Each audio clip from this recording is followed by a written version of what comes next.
Hello बच्चों, कैसे हैं आप सब लोग। मैं sir Mohammad Mahajan and welcome you all on this incredible platform of Physics Wallah. यकीनन कैसे हैं आप सब लोग। Good morning, good morning, good morning everyone. नमस्ते, सत श्री अकाल, अस्सलाम वालेकुम। क्या हाल चाल है आप सब लोगों के।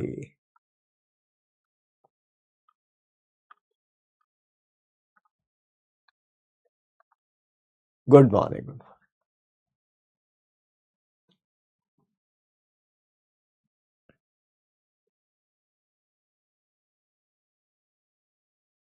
क्लास क्वेश्चन कंबाइन कर दिए हुए यार मैंने ना। आज बस उसका आप बता दीजिए आपको किस फॉर्मेट में चाहिए। The format you need. जैसे इसको बोलते हैं हम लोग पीपीटी फॉर्मेट, समझते हो ना। पीपीटी फॉर्मेट, पीपीटी मतलब पीडीएफ इस तरह से आएगी। इस तरह से पीडीएफ आएगी, मतलब कि एक दो तीन। और एक आता है आपका डीपीपी फॉर्मेट। डीपीपी समझते हो, जैसे डीपीपी में क्वेश्चंस आते हैं। तो आप बता दीजिए आपको किस फॉर्मेट में चाहिए, क्योंकि डीपीपी में करवाना पड़ेगा तो टाइम लगेगा, दोबारा टाइपिंग वगैरह होती है उसकी।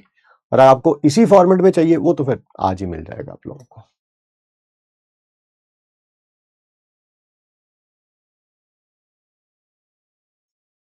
आप लोगों से पोल करा लेते हैं बाद में, क्योंकि मैं किसी भी फॉर्मेट में भेजूंगा कुछ ना कुछ लोग तो नाराज होंगे, वो तो देखो पक्का है, नाराज होना तो इज फिक्स्ड। 45 सेकेंड्स, ठीक है।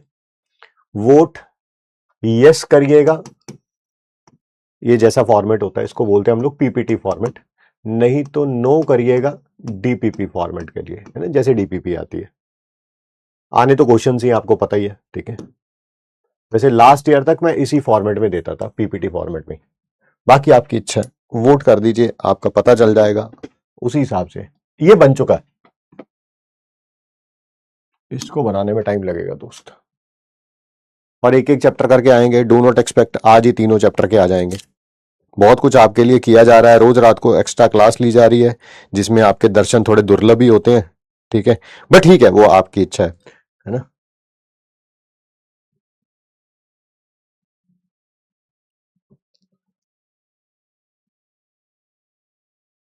वोट करिए, वोट। वोट ही डिसाइड करेगा। आपको रिवीजन लेक्चर दिए गए हैं हर एक चैप्टर के, ऐसे नहीं कि आधे घंटे में चैप्टर करा दिया गया।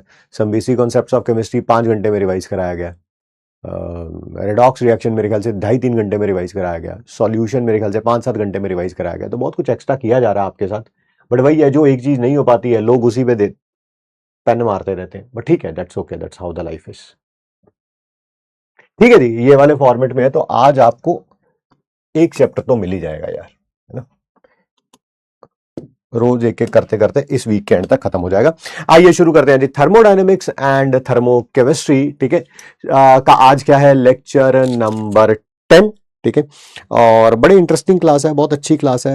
एंट्रोपी मैक्सिमम पढ़ेंगे और मैक्सिमम न्यूमेरिकल्स भी हम लोग एंट्रोपी के बेस पे ही करेंगे, ठीक है। बट मैं आज क्लास की शुरुआत में ही ना सबसे पहले तो मेडिक्स टेस्ट ले लेते हैं, क्योंकि होता क्या है कि मेडिक्स टेस्ट ना फिर हो नहीं पा रहा है कुछ दिनों से। और मुझे फिर बाद में गिल्टी फील होती है, क्योंकि टाइम खत्म हो जाता है यार, आपकी क्लास का भी टाइम हो रहा होता है।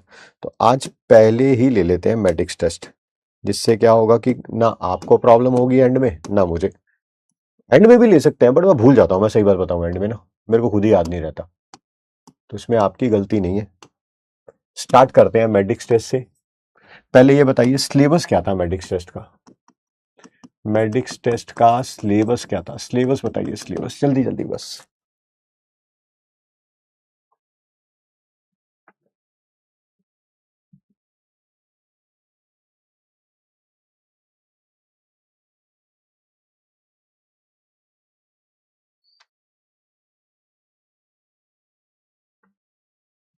थर्मो का 1 2 3, थर्मो का 1 2 3, ओके ओके ओके। चलिए फिर करते हैं शुरू। थर्मो का 1 2 3।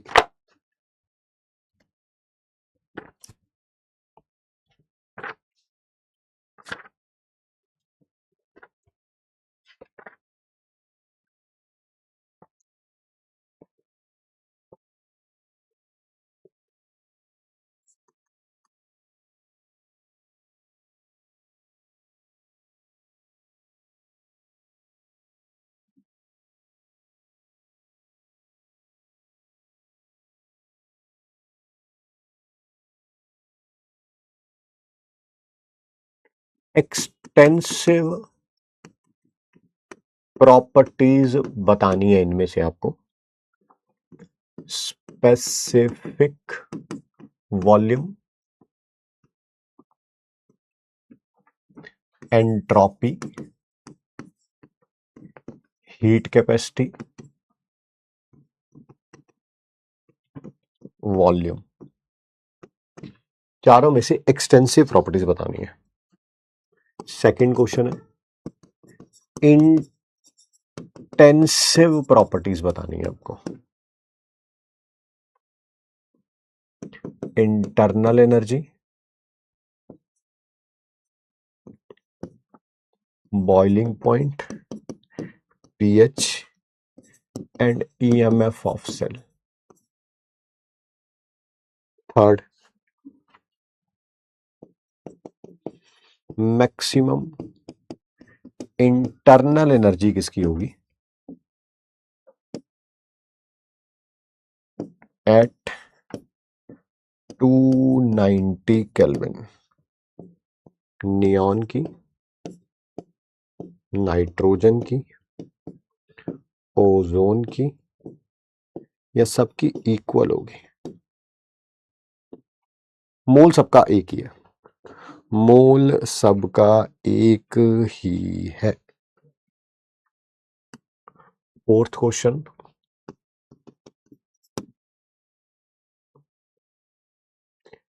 Temperature of 1 mole of gas is increased by 2 degrees Celsius at constant pressure.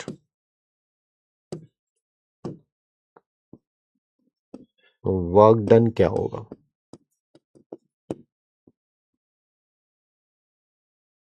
R, 2R, R/2 या 3R?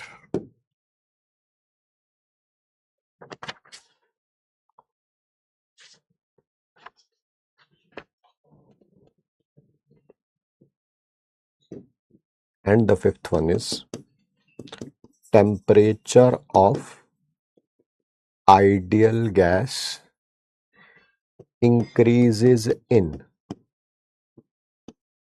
adiabatic expansion, B, adiabatic compression, C, isothermal expansion, D, isothermal compression। करिए बेटा, 5 questions हैं, पांचों का आंसर दीजिए।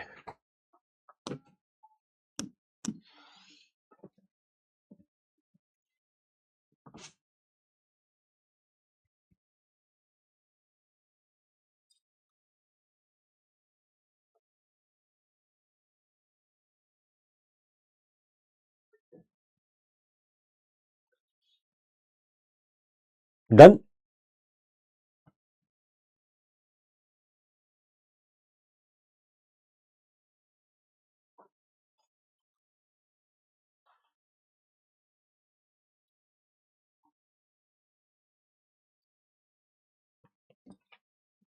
बेटा इन सारी प्रॉपर्टीज में से आपको बतानी है एक्सटेंसिव प्रॉपर्टी कौन सी है। सबसे पहले स्पेसिफिक वॉल्यूम होती क्या है, पहले तो वो समझ आना चाहिए। बेटा जब भी वर्ड स्पेसिफिक आ जाए ना, तो समझ जाना कि पहली बात तो ये रेशो है, दूसरी बात इसका डिनोमिनेटर फिक्स्ड है, दैट इज मास। फिर न्यूमिनेटर में क्या आएगा? जो यहां पे लिखा होगा, लाइक वॉल्यूम लिखा है तो ऊपर वॉल्यूम आएगा, चार्ज लिखा होता तो चार्ज आता है ना, जो भी लिखा होगा। ठीक है सर, वॉल्यूम अपॉन मास आपसे पूछा गया, एक्सटेंसिव है कि इंटेंसिव है? क्या आपको पता है ये भी एक्सटेंसिव है? यस। ये भी एक्सटेंसिव है? यस। एक्सटेंसिव की रेशियो क्या होती है? इंटेंसिव होती है। एंट्रोपी तो एक टाइप की एनर्जी है, वेस्ट ऑफ एनर्जी है, बट कहलाएगी तो ये एक्सटेंसिव ही है ना। हीट कैपेसिटी बताया था एक्सटेंसिव होती है, वॉल्यूम भी एक्सटेंसिव होती है। तो ये तीनों एक्सटेंसिव थी, ये इंटेंसिव थी। इनमें से इंटरनल बतानी है, इंटेंसिव बतानी है, ये तो आपको पता ही है एक्सटेंसिव है। बॉइलिंग पॉइंट देखो, आप शुगर ले लो या पानी ले लो, पानी का थोड़ा सा लोगे तब भी उसका बॉइलिंग पॉइंट 100 डिग्री सेल्सियस होगा 1 एटीएम पे, बहुत ज्यादा लोगे तब भी वही होगा। तो ये तो इंटेंसिव है पक्का। पीएच, पीएच होती क्या है? Negative logarithm of hydrogen ion concentration. Sir concentration पे डिपेंड करती है। अरे कॉन्सेंट्रेशन है क्या सर? मोलैरिटी है ना। मोलैरिटी खुद ही एक इंटेंसिव है, प्रॉपर्टी है। सारी कॉन्सेंट्रेशन टर्म, चाहे मोलैरिटी थी, नॉर्मेलिटी, वो सारी इंटेंसिव है। तो ये भी क्या होगी? इंटेंसिव ही होगी। ईएमएफ ऑफ द सेल भी इंटेंसिव थी। तो तीन तीन इंटेंसिव प्रॉपर्टीज थी इनमें से, ठीक है। नेक्स्ट क्वेश्चन, आपसे मैक्सिमम इंटरनल एनर्जी पूछा गया है। इसके लिए क्या आपको पता है? इंटरनल एनर्जी डेल्टा यू का फॉर्मूला यही था, n CVM delta T. Yes sir, ठीक है। एन दे नहीं रखा तो सबका मोल 1 ही रखेंगे, ठीक है। Delta T change in temperature जो भी आ रहा होगा वो भी सेम ही रखेंगे। बात आ जाएगी सीवीएम पे, ठीक है। क्या आपको पता है इसका सीवीएम कितना था? Sir 3/2R। इसका कितना था? 5/2R। इसका कितना था? 3R। याद आया है? ठीक है। मोनोटॉमिक का, डाइटॉमिक का, ट्राइएटॉमिक या पॉलीएटॉमिक का, तो जिसका ये वाली वैल्यू सबसे बड़ी है तो इसका डेल्टा यू भी सबसे बड़ा होगा। टेम्परेचर 1 मोल ऑफ गैस का, मोल दे रखे हैं बेटा 1, is increased by 2 degree Celsius. Delta T कितना दे रखा है? 2। चाहे वही चेंज इन टेम्परेचर है, चाहे डिग्री सेल्सियस में रखो चाहे केल्विन में रखो, कांस्टेंट प्रेशर पे, ठीक है। वर्क डन पूछा गया, क्या वर्क डन का फॉर्मूला इस फॉर्मूले में आ सकता है कोई? Yes sir, minus N R delta T. समझ आ गया मैंने पी डेल्टा वी क्यों नहीं रखा? ना मेरे को पी दे रखा है ना मेरे को डेल्टा वी दे रखा है, इस कारण एन भी दे रखा है, डेल्टा टी भी दे रखा है। 1 इंटू आर इंटू 2 यानी कि -2R, ठीक है। 2R, ये ऑप्शन नंबर, ठीक है। सर आपका -2R आया, इन्होंने 2R लिखा है। भैया नेगेटिव साइन नहीं लगा रखा उसमें, मैं क्या कर सकता हूं? टेम्परेचर आइडियल गैस का कब बढ़ता है? एडियाबैटिक एक्सपेंशन में। बिल्कुल गलत सर, जब भी एडियाबैटिक एक्सपेंशन होती थी गैस कूल डाउन हो जाती थी, ठंडी हो जाती थी, तो ये तो आंसर नहीं हो सकता। आइसोथर्मल में तो टेम्परेचर चेंज ही नहीं होता। एडियाबैटिक कंप्रेशन में यहां टेम्परेचर डिक्रीज होता था, गैस कूल डाउन हो जाती थी। कंप्रेशन में उल्टा होगा बिल्कुल, गैस गर्म हो जाएगी एंड गैस कंप्रेस हो जाएगी। तो बहुत बढ़िया रहा आज का टेस्ट। कल के टेस्ट में क्या करेंगे हम लोग? लेक्चर 1 से लेके लेक्चर 6 तक थर्मोडायनेमिक्स के, थर्मो के कम से कम नहीं तो, है ना, कम से कम नहीं तो मेरी इच्छा है कि लगातार 7-8 टेस्ट लिए जाएं। क्योंकि लगातार अगर ये 7-8 टेस्ट हो गए ना, चाहे एक एक दिन के गैप में हो, बट लगातार होने चाहिए। मतलब कि जब भी टेस्ट हो इसका हो तो थर्मो बहुत अच्छे लेवल पे चला जाएगा। बस अब आपकी रिवीजन के ऊपर डिपेंड करता है कि आप उसको रिवाइज करके आएंगे या नहीं करके आएंगे, ठीक है। वो आपके ऊपर डिपेंड करता है। 5/5, 4/5, 5/5, बहुत सारे 5/5 वाले भी हैं, कोई 4/5 वाले भी हैं, कुछ 1 2 3 वाले भी हैं, ठीक है। होंगे तो बेटा 0 वाले भी, बट बताएंगे नहीं बस। चलिए आइए आगे बढ़ते हैं, बात करते हैं, ठीक है। आज मैं अपने एनसीवीएम क्यों लिया, एनसीपीएम ना लेके डेल्टा यू पूछा गया ना कि डेल्टा एच, तब भी आंसर वैसे वही आता है। ये देखो ना, डेल्टा यू पूछा गया, एंट्रोपी एंड वॉल्यूम वाले। चलिए, अच्छा मैं आप लोगों से आज ना मतलब कि एक सॉरी बोल लेना चाहता हूँ सभी से कि जो चैटिंग करते रहते हैं, ठीक है। आज यार मेरी क्लास को थोड़ा एक्सक्यूज़ करिएगा, मेरे को चैटिंग बीच में बंद करनी पड़ेगी। अगर आपका मन करे तो साथ में बगल वाली क्लास में बिल्कुल सुधांशु सर पढ़ा रहे हैं, आप अपना बोरिया बिस्तरा उठा के और अपने वो सारे दोस्तों को, अरे वही वाले वही जिन्होंने रिजल्ट सेलिब्रेशन पे इकट्ठे आना ना, आप लोगों ने प्लान बना लिया होगा अभी तक, तो आप सब जाने उनको लेके आज सुधांशु सर की क्लास में शिफ्ट हो जाइए, ठीक है। आज के लिए थोड़ा क्षमा चाहूंगा मैं, ठीक है। डाउट ग्रुप में देखता रहूंगा बीच बीच में, ताकि कोई डाउट हो तो हम देख सके, बट अभी पढ़ने के ऊपर ध्यान देते हैं। आइए देखिए, कल हमने ये पढ़ा था कि कुछ प्रोसेस जो होती हैं वो स्पॉन्टेनियस होती हैं और कुछ क्या होती हैं, नॉन स्पॉन्टेनियस होती हैं। बट ऐसा क्या है जो किसी प्रोसेस को स्पॉन्टेनियस बनाता है या नॉन स्पॉन्टेनियस बनाता है, ठीक है। सबसे पहला है फैक्टर्स अफेक्टिंग स्पॉन्टेनिटी में टेंडेंसी फॉर मिनिमम एनर्जी। यह सर क्या मतलब है इसका, क्या मतलब, मैं बताता हूं। सबसे पहले साइंटिस्ट ने यह बोला कि अगर रिएक्टेंट से प्रोडक्ट जाते हुए एनर्जी डिक्रीज हो रही है तो वो रिएक्शन स्पॉन्टेनियस होगी। रिएक्टेंट से प्रोडक्ट जाते हुए एनर्जी क्या होनी चाहिए, डिक्रीज होनी चाहिए। सर कौन सी एनर्जी के बारे में बात कर रहे होंगे, है ना, एनर्जी मतलब हीट के बारे में बात हो रही है, कौन सी वाली के बारे में बात कर रहे होंगे, कांस्टेंट वॉल्यूम पे या कांस्टेंट प्रेशर पे, है ना, यानी कि डेल्टा यू या डेल्टा एच। मैंने बोला था जब भी कुछ भी ना गिवन हो तो आप कांस्टेंट प्रेशर मान के चलेंगे, यानी कि बात हो रही है एंथैल्पी के बारे में। ये एंथैल्पी रिएक्टेंट की है, ये एंथैल्पी प्रोडक्ट की है। टेंडेंसी फॉर मिनिमम एनर्जी उसमें भी लिखा हुआ है।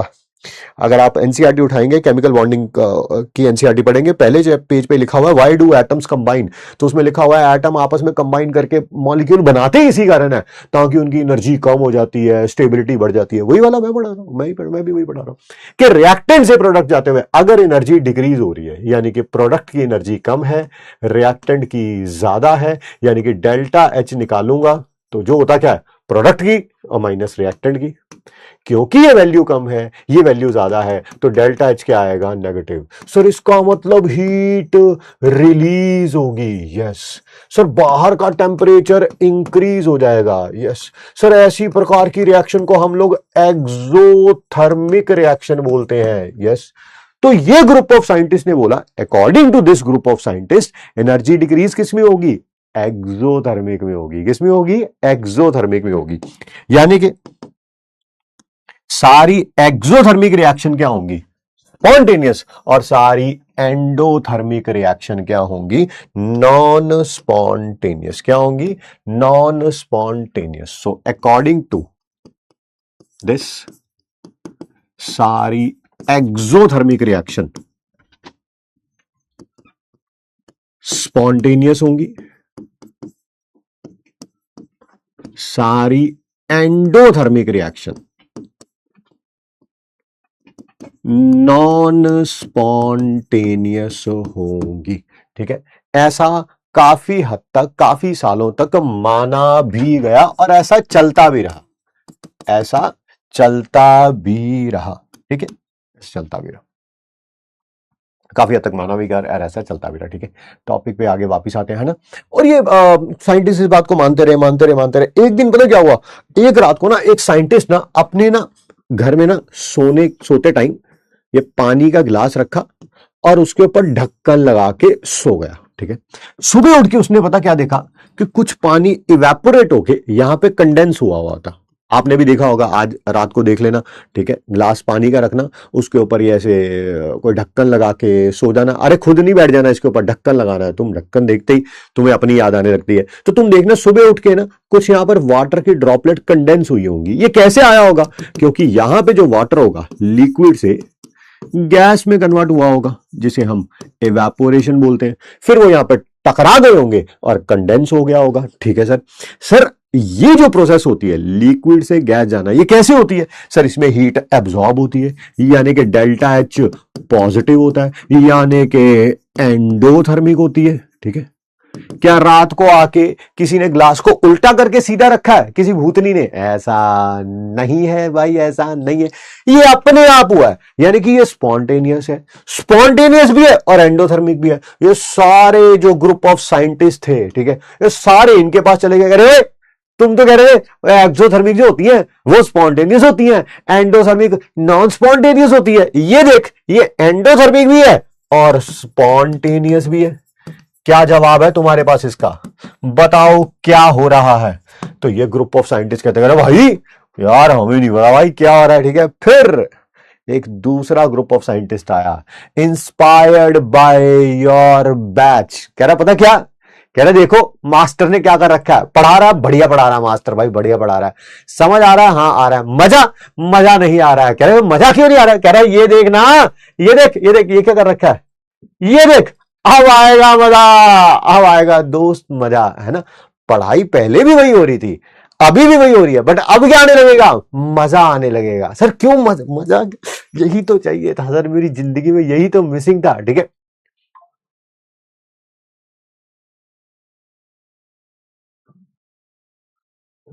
ठीक है, तो यही तो मिसिंग था। क्या मिसिंग था? अच्छा क्या हो रहा है अब क्या हो रहा है सर? पहले पता क्या है सर, आप यहाँ पे पढ़ा रहे थे सर, मेरे को लिखना पड़ रहा था साथ साथ में सर, मेरा फोकस अच्छा बन रहा था सर। अब देखो सर, अब देखो, अब सर मैं चैट बॉक्स में आ गया हूं, अब आप जो मर्जी भौंकते जाओ सर। हाँ, पढ़ाओ नहीं, भौंकते जाओ सर, मुझे कोई लेना देना ही नहीं है सर, मुझे तो कोई लेना देना। हाँ, यही दूसरा फैक्टर है जो रिएक्शन को क्या कर रहा है, स्पॉन्टेनियस कर रहा है। यही दूसरा फैक्टर है, ये फैक्ट है, यही दूसरा फैक्टर है भाई, है ना। अब आएगा मजा, अब आएगा मजा। Yes yes yes yes yes, है ना। यही दूसरा फैक्टर है। अभी तक क्या हो रहा था, आप बंदे बंदे से फील कर रहे थे, बहुत सारे बच्चे क्लास छोड़ के जा भी चुके होंगे। यस, दे आर गॉन, वो हमारे बीच नहीं रहे मेरे दोस्त, बहुत सारे लोग तो जा भी चुके होंगे, ठीक है। भगवान उनकी आत्मा को शांति दे। यही दूसरा फैक्टर है कि टेंडेंसी फॉर मैक्सिमम एंट्रोपी, के रिएक्टेंट से प्रोडक्ट जाते हुए ये जो जो बंदिशें है ना, ये खत्म हो जानी चाहिए, ये बंदिशें खत्म हो जानी चाहिए। पहले रिएक्टेंट, अगर रिएक्टेंट बहुत जकड़ा हुआ है ना, बांध के रखा हुआ है, अब प्रोडक्ट में आता ही है, खुला सांड हो जाना चाहिए, खुला सांड हो जाना है। तुम वही तो नहीं हो, तुम वही तो नहीं हो जो अपने पापा को कहते हो, पापा आप मेरे रूम में बैठा मत करो, है ना, आप मेरे रूम में बैठा मत करो पढ़ते टाइम। पापा कहते हैं क्यों यार, मैं तो कुछ भी नहीं, मैं तो ना फोन देख रहा हूं ना कुछ, मैं तो अपने लैपटॉप पे काम कर रहा हूं, तो भी पढ़ ले। नहीं पापा, जब आप बैठते हो ना, मेरा कॉन्सेंट्रेशन नहीं बन पाता प्रॉपरली, है ना। यही बोलते हो ना पापा को। पापा बेचारे गिल्ट में आने लगते हैं, क्या प्रेशर फील करता होगा मेरे कारण शायद, है ना भाग्यवती, मेरे कारण प्रेशर फील करता होगा बेचारी। उधर से बता रही, तुम्हारी मम्मी भी कहती कि हाँ तुमसे बहुत डरता है ना, तुमसे बहुत डरता है, बहुत रिस्पेक्ट करता है तुम्हारी, ये मैं सच बात बता रही हूँ। कल ही कह रहा था, पापा ने हमारे लिए बहुत कुछ किया है ना। तो पापा बेचारे को भी गिल्ट फील होने, कहते नहीं नहीं बेटा, तू पढ़ ले, कोई बात नहीं, मैं रूम से बाहर चला जाता हूँ। अब सच कौन बताया अंकल को? अंकल अगर आप बैठे रहेंगे तो लौंडियाबाजी कैसे करी जाएगी, ये चैट में कैसे पूछा जाएगा तुम कहां से हो, अपना इंस्टाग्राम आईडी दो। अंकल को कौन बताए? ये बातें सिर्फ तुम्हारे मेरे बीच में रहेगी दोस्त, मैं भी नहीं बताऊंगा अंकल को, टेंशन भी मत लो तुम, है ना। Yes yes yes. तो यही है, रिएक्टेंट से प्रोडक्ट जाते हुए अगर बंदिशें खत्म हो जाए, अगर तुम्हें खुला सांड बनने का मौका दिया जाए, तो तुम कहोगे भाई ये मास्टर सबसे अच्छा है भाई, ये सबसे बढ़िया मास्टर है। देखो चैट बंद ही नहीं कर रहा, बट मेरे को सबसे बढ़िया बनना ही नहीं है ना, मेरे को सबसे बढ़िया बनना ही नहीं है, मुझे सबसे ज्यादा रिजल्ट देना है ना। दोनों वो चीजों में फर्क होता है। रिएक्टेंट से प्रोडक्ट जाते हुए एंट्रोपी क्या होगी, इंक्रीज होगी। क्या होगी? इंक्रीज। ये एंट्रोपी यही है सर। क्या होती है एंट्रोपी? क्या होती है? अरे disorder, disorder measurement of disorder. जितना ज्यादा रायता फैला होगा, हम कहेंगे एंट्रोपी उतनी ज्यादा है। जैसे अभी रायता फैलना बंद हो गया, ये देखो ये देखो, ये ये रायता फैलना शुरू हो जाएगा यार। यही है एंट्रोपी, यही है मेजरमेंट ऑफ डिसऑर्डर। यानी कि रिएक्टेंट से प्रोडक्ट जाते हुए अगर एंट्रोपी इंक्रीज होगी तो रिएक्शन स्पॉन्टेनियस होगी, रिएक्शन स्पॉन्टेनियस होगी। रिएक्टेंट की एंट्रोपी को ऐसे लिखा है, प्रोडक्ट की एंट्रोपी को ये लिखा है, according to this factor SP is greater than SR. Reactant से प्रोडक्ट जाते हुए अगर एंट्रोपी बढ़ रही है, डेल्टा एस क्या होगा, एसपी माइनस एसआर। ये ज्यादा है, ये कम है, तो पॉजिटिव आएगा। जैसे पिछला फैक्टर क्या कहता था कि एनर्जी डिक्रीज होनी चाहिए, ये वाला फैक्टर क्या कहता है कि रिएक्टेंट से प्रोडक्ट जाने पर एंट्रोपी इंक्रीज होनी चाहिए। सो अकॉर्डिंग टू दिस, जैसे इसके अकॉर्डिंग था, ऐसे according to this all reactions in which entropy increases are spontaneous and in which entropy decreases are non-spontaneous।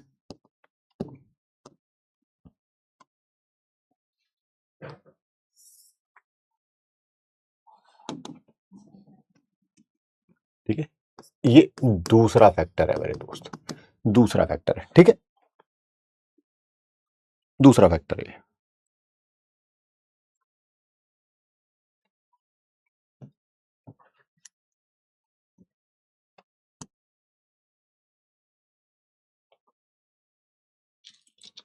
10 second का टाइम ताकि आप लिख लें।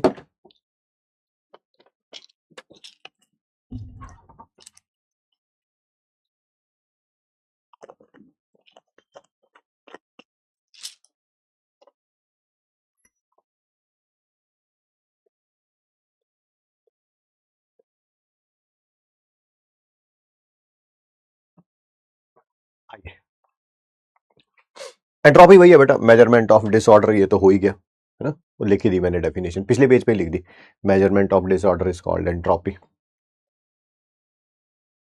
अब बात करेंगे हम कैरेक्टरिस्टिक्स ऑफ एंट्रोपी के बारे में, बहुत इंपॉर्टेंट है भाई ये, बहुत इंपॉर्टेंट है। पहला, सबसे ज्यादा एंट्रोपी होती है गैस की, फिर लिक्विड की, और फिर सॉलिड की। रीजन क्या आपको पता है? बिल्कुल पता है सर, सॉलिड पार्टिकल एक दूसरे से बिल्कुल जुड़े होते हैं, जैसे अभी है, जैसे अभी है ना, यस। तो वो क्या है, दैट इज रिस्ट्रिक्टेड है। राइट नाउ चैट बंद है ना, मजा आ ही नहीं रहा है क्लास में। ये देखो, ये देखो, ये क्या हो जाएंगे, लिक्विड हो जाएगा, लिक्विड हो जाएगा। अब देखो चैटिंग दोबारा शुरू हो जाएगी, मजा आने लगेगा क्लास में। मजा तो चैट, मजा is directly proportional to the chat open, ठीक है सर। गैस कब होगा, गैस कब होगा? जब मैं ऐसे करके पढ़ा रहा हूं, है ना। अब गैस है भाई, अब गैस है। अब देखना तुम मौत का नंगा नाच चल रहा होगा, है ना, चैट के अंदर, ठीक है। तो इधर से इधर जाएंगे, एंट्रोपी इंक्रीज होगी, है ना। एंट्रोपी क्या होगी, इंक्रीज होगी, इंक्रीज होगी, ठीक है। आइए सेकंड फैक्टर की तरफ चलते हैं। क्या यह हमेशा एप्लीकेबल होगा? नहीं, दो जगह पर एप्लीकेबल नहीं होगा, but during boiling of an egg, जब बॉइलिंग करते हैं एग की, तो एंट्रोपी डिक्रीज होती है? डिक्रीज कैसे होती है? क्या आपको पता है बॉयल करने से पहले जो एग होता है वो लिक्विड फॉर्म में होता है? यस सर, नहीं खाते होंगे तब भी पता होगा, है ना। और बॉयल करने के बाद क्या होता है सर, वो सॉलिड फॉर्म में होता है। पहले लिक्विड है, बाद में सॉलिड है, तो एंट्रोपी डिक्रीज हो रही है ना। नहीं नहीं सर, एंट्रोपी इंक्रीज हो रही है। यस, डिक्रीज नहीं हो रही, इंक्रीज हो रही है। भैया लिक्विड से सॉलिड जा रहा है तो एंट्रोपी क्या होनी चाहिए थी, डिक्रीज होनी चाहिए थी, बट एंट्रोपी इंक्रीज हो रही है। सर कैसे, मैं बताता हूं। बॉयल करने से पहले जो एग होता है उसके अंदर नॉर्मल प्रोटीन होता है। अब नॉर्मल प्रोटीन की मैंने अल्फा हेलिक्स स्ट्रक्चर बना दी, ठीक है। बट जब आपने इसको बॉयल किया, क्या आपको पता है जब ये बॉयल करेंगे तो जो प्रोटीन होगा इसके अंदर उसका डीनेचुरेशन हो जाएगा? Yes sir. और प्रोटीन का जब डीनेचुरेशन होता है, जब प्रोटीन का डीनेचुरेशन होता है, तो क्या आपको पता है ये जो स्ट्रक्चर होती है कुछ ऐसी हो जाती है, रैंडम सी स्ट्रक्चर हो जाती है? हाँ सर, हाँ बिल्कुल सही कह रहे हैं आप। तो बताइए यहां एंट्रोपी ज्यादा है कि यहां एंट्रोपी ज्यादा है? सर यहां पर एंट्रोपी ज्यादा है, यहां पर एंट्रोपी ज्यादा है। तो वही लिखा मैंने, during the boiling of an egg entropy increases. हालांकि लिक्विड से सॉलिड जा रहा है, बट डीनेचुरेशन होने के कारण एंट्रोपी बढ़ रही है। दूसरा एक और है, दैट इज स्ट्रेचिंग ऑफ ए रबड़। जब रबड़ को स्ट्रेच करते हैं तो एंट्रोपी डिक्रीज होती है। क्या होती है, एंट्रोपी क्या होती है, दैट इज डिक्रीज होती है। सर कैसे? क्योंकि रबड़, जब रबड़ बैंड आपने देखा ही होगा, या तो आप गर्ल है तो आपने रबड़ बैंड देखा होगा, नहीं तो बॉयज भी है तो आपने रबड़ बैंड जरूर देखा होगा, मम्मी या दीदी वगैरह जो भी होंगे घर पे बालों में पहनते हैं। क्या आपको पता है जब रबड़ स्ट्रेच नहीं हुआ होता तो वो कुछ ऐसा होता है, ऐसी रैंडम सी शेप होती है उसकी, ठीक है। जैसे ही आप उस रबड़ को स्ट्रेच कर देते हैं, स्ट्रेच कर देते हैं, तो बिल्कुल ऐसे आ जाता है, स्टेट हो जाता है। आई मीन वो कोई भी शेप बना सकते हो आप, मैंने रेक्टेंगल बनाई है, आप सर्कल बना सकते हो, स्क्वायर बना सकते हो, कोई भी शेप बना सकते हो। यहां से यहां जाने पर क्या हो रहा है सर, पार्टिकल यहां पर तो बहुत रैंडम जगह पे है, यहां पर बिल्कुल एक अलाइंड शेप में होंगे। शेप कोई भी हो सकती है, सर्कल हो सकती है, स्क्वायर हो सकती है, रेक्टेंगल हो सकती है, क्यूब हो सकती है, कुछ भी कुछ भी, ठीक है। तो क्या हो रही है, एंट्रोपी डिक्रीज हो रही है। सर डिक्रीज देखो, पहले कितना रैंडम था, अब कितना एक पर्टिकुलर शेप है। सर ठीक है सर, ये भी बात क्लियर है। आगे बढ़ते हैं और बात करते हैं सर। एंट्रोपी, ये तो आपने बताया सेम ही सब्सटेंस है, जैसे मान लो कोई भी सेम सब्सटेंस है, पहले वो सॉलिड में था, फिर लिक्विड में गया तो गैस में गया, ऑक्सीजन सॉलिड में आया तो एंट्रोपी कम, ऑक्सीजन लिक्विड में गई एंट्रोपी बढ़ गई, ऑक्सीजन से गैस में गई तो एंट्रोपी सबसे ज्यादा बढ़ गई। बट सर मैं पूछना चाहता हूं, केमिकल रिएक्शंस में कोई केमिकल रिएक्शन हो रही है, रिएक्टेंट से प्रोडक्ट बन रहा है, तो बताइए एंट्रोपी बढ़ रही है या कम हो रही है? सिंपल तरीका है, सिंपल। अगर नंबर ऑफ गैस मॉलिक्यूल बढ़ रहे हैं तो एंट्रोपी बढ़ रही है। क्यों सर? गैस मॉलिक्यूल बढ़ने से ही एंट्रोपी क्यों बढ़ेगी? भैया गैस के मॉलिक्यूल बहुत ज्यादा मूव करते हैं, है ना, रैंडमली मूव करते हैं, तो ऑब्वियसली एंट्रोपी तो बढ़ेगी ही बढ़ेगी। बिल्कुल सही कह रहे हैं सर। सर कोई और एग्जांपल से दे सकते हैं? बिल्कुल।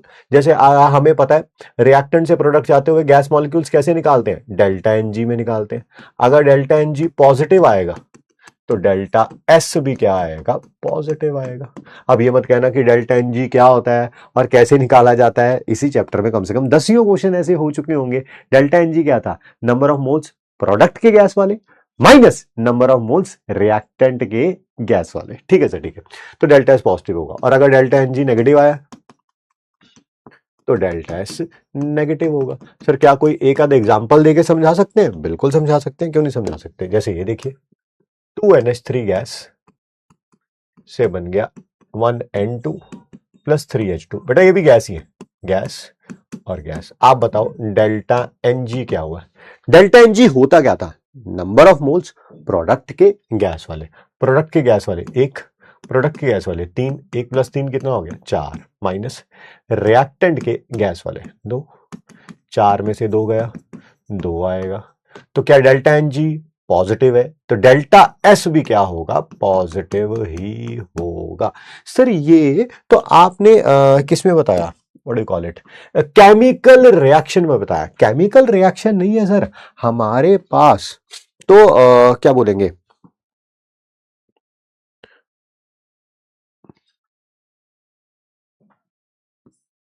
यहां पर तो आप बोल रहे हो कि नंबर ऑफ गैस मॉलिक्यूल बढ़ेंगे तो एंट्रोपी बढ़ेगी। सर हमारे पास number of gas molecule same ही है, तब बताओ कैसे पता चलेगा? तब बताओ कैसे पता चलेगा? अगर गैस मॉलिक्यूल सेम है तो चेक करो एटॉमिसिटी। क्या चेक करो? एटॉमिसिटी। अगर एटॉमिसिटी बढ़ेगी तो एंट्रोपी बढ़ेगी। सर जैसे जैसे मेरे पास एक मॉलिक्यूल है O2 गैस का, एक ही मॉलिक्यूल है O3 गैस का, देख रहे हो नंबर ऑफ गैस मॉलिक्यूल तो क्या है? सेम है। तो बताइए इन दोनों में से किसकी एंट्रोपी ज्यादा होगी? अगर मॉलिक्यूल सेम है, पहले तो मॉलिक्यूल देखने हैं, मॉलिक्यूल तो सेम है, ये भी एक है, ये भी एक है, जिसकी एटॉमिसिटी ज्यादा होगी। क्या आपको पता है? इसकी दो है, इसकी तीन है, ये डाई एटॉमिक है, ये ट्राई एटॉमिक है। तो जिसकी एटॉमिसिटी ज्यादा होगी उसकी एंट्रोपी भी क्या होगी? ज्यादा होगी। नहीं नहीं सर, पहले आपने बोला गैस मॉलिक्यूल चेक करो, गैस मॉलिक्यूल सेम है तो एटॉमिसिटी चेक करो। सर अगर एटॉमिसिटी भी सेम है फिर क्या चेक करेंगे? अगर एटॉमिसिटी भी सेम है फिर क्या चेक करेंगे? तब चेक करेंगे साइज। क्या चेक करेंगे? साइज। अगर साइज बढ़ेगा तो एंट्रोपी बढ़ेगी। सर एग्जांपल, एग्जांपल ये रहा, साथ साथ क्वेश्चन कराता जा रहा हूं। इसका क्वेश्चन ये रहा, इसका क्वेश्चन ये रहा, है ना, और इसका क्वेश्चन ये रहा। एक फ्लोरीन गैस, एक क्लोरीन गैस, देख रहे हैं मॉलिक्यूल सेम, एटॉमिसिटी भी सेम है, ये F2 है और ये भी Cl2 है, ये भी डाइएटॉमिक है, ये भी डाइएटॉमिक है। तो फिर क्या चेक करना है? सर साइज चेक करना है। फ्लोरीन और क्लोरीन में से किसका साइज ज्यादा होता है? सर टॉप टू बॉटम जाते हैं, फ्लोरीन क्लोरीन सेम ग्रुप के अंदर होते हैं, टॉप टू बॉटम जाते हैं, साइज इंक्रीज होता है। साइज इंक्रीज होगा तो एंट्रोपी भी क्या होगी? इंक्रीज होगी। एंट्रोपी भी क्या होगी? इंक्रीज होगी। साइज बढ़ेगा, एंट्रोपी भी बढ़ेगी। ठीक है, जैसे यहां तक लिख लेंगे, डी बोलिएगा, डी का मतलब है डन, आगे हम आगे मूव कर सके।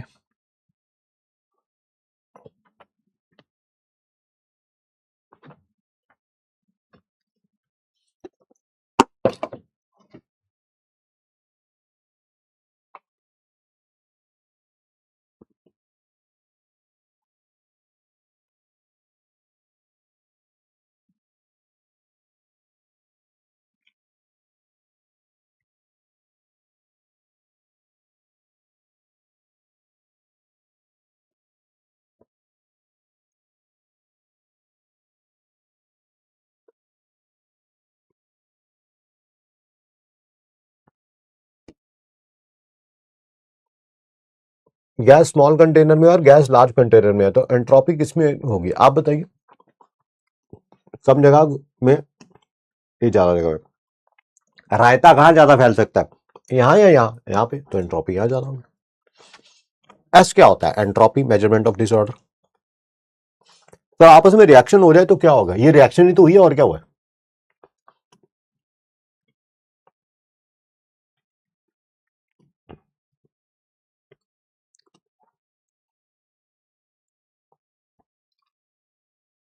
क्वेश्चन 3 में टेम्परेचर तो फिक्स दिया है, टेम्परेचर चेंज नहीं हो रहा, तो फिर इंटरनल एनर्जी क्यों चेंज हुआ? क्या सिर्फ टेम्परेचर पर ही डिपेंड करता है? क्या सिर्फ टेम्परेचर पर ही डिपेंड करता है? पहली क्लास में सिखाया शायद, टेम्परेचर एंड वॉल्यूम दोनों। ये बेटा छोटे छोटे MITs हैं जो पता होने चाहिए आपको। आगे बढ़ते हैं, बात करते हैं, अगले पॉइंट्स को लिखते हैं। फिफ्थ, एंट्रोपी किसी एलॉय की ज्यादा होगी as compare to a metal.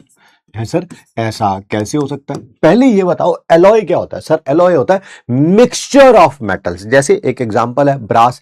Brass किस किस का मिक्सचर होता है? कॉपर का और जिंक का। तो ऑब्वियसली उसमें दो अलग अलग टाइप के एटम्स हैं, तो ऑब्वियसली क्या होगा? दैट इज एटम्स अलग अलग प्रकार के होंगे, तो एंट्रोपी ज्यादा होगी। नहीं सर मैं नहीं समझा, कोई डेली लाइफ का एग्जाम्पल दीजिए। क्या आपने देखा है कि जब आप स्कूल में हुआ करते थे ना, वो दिन भी क्या दिन थे, है ना? तो क्या होता था, कभी कभी किसी साथ वाली क्लास का कोई टीचर नहीं आया होता था, तो उस क्लास के बच्चे भी आपके यहाँ आके बैठ जाते थे, है ना? और बैठ जाते थे तो फिर क्या होता था? शोर शराबा ज्यादा होता था कि कम होता था? सर ज्यादा होता था। वही मैं कह रहा हूं, यहाँ पर दो अलग अलग टाइप के मेटल्स के एटम्स हैं, यहाँ पर एक के हैं, तो जब ये दोनों अलग अलग प्रकार के होंगे तो एंट्रोपी क्या होगी? ज्यादा होगी। नेक्स्ट एक और है, अगर एंट्रोपी, ये आया हुआ है क्वेश्चन किसी एक एग्जाम में, ग्रेफाइट और डायमंड में कंपैरिजन करने के लिए आ गया, तो एंट्रोपी ग्रेफाइट की ज्यादा होगी। क्यों सर ग्रेफाइट की ज्यादा क्यों होगी? क्या आपको पता है? थोड़ा इनऑर्गेनिक से रिलेटेड है बट पता होगी ये बातें। कार्बन के पास 4 वैलेंस इलेक्ट्रॉन होते हैं,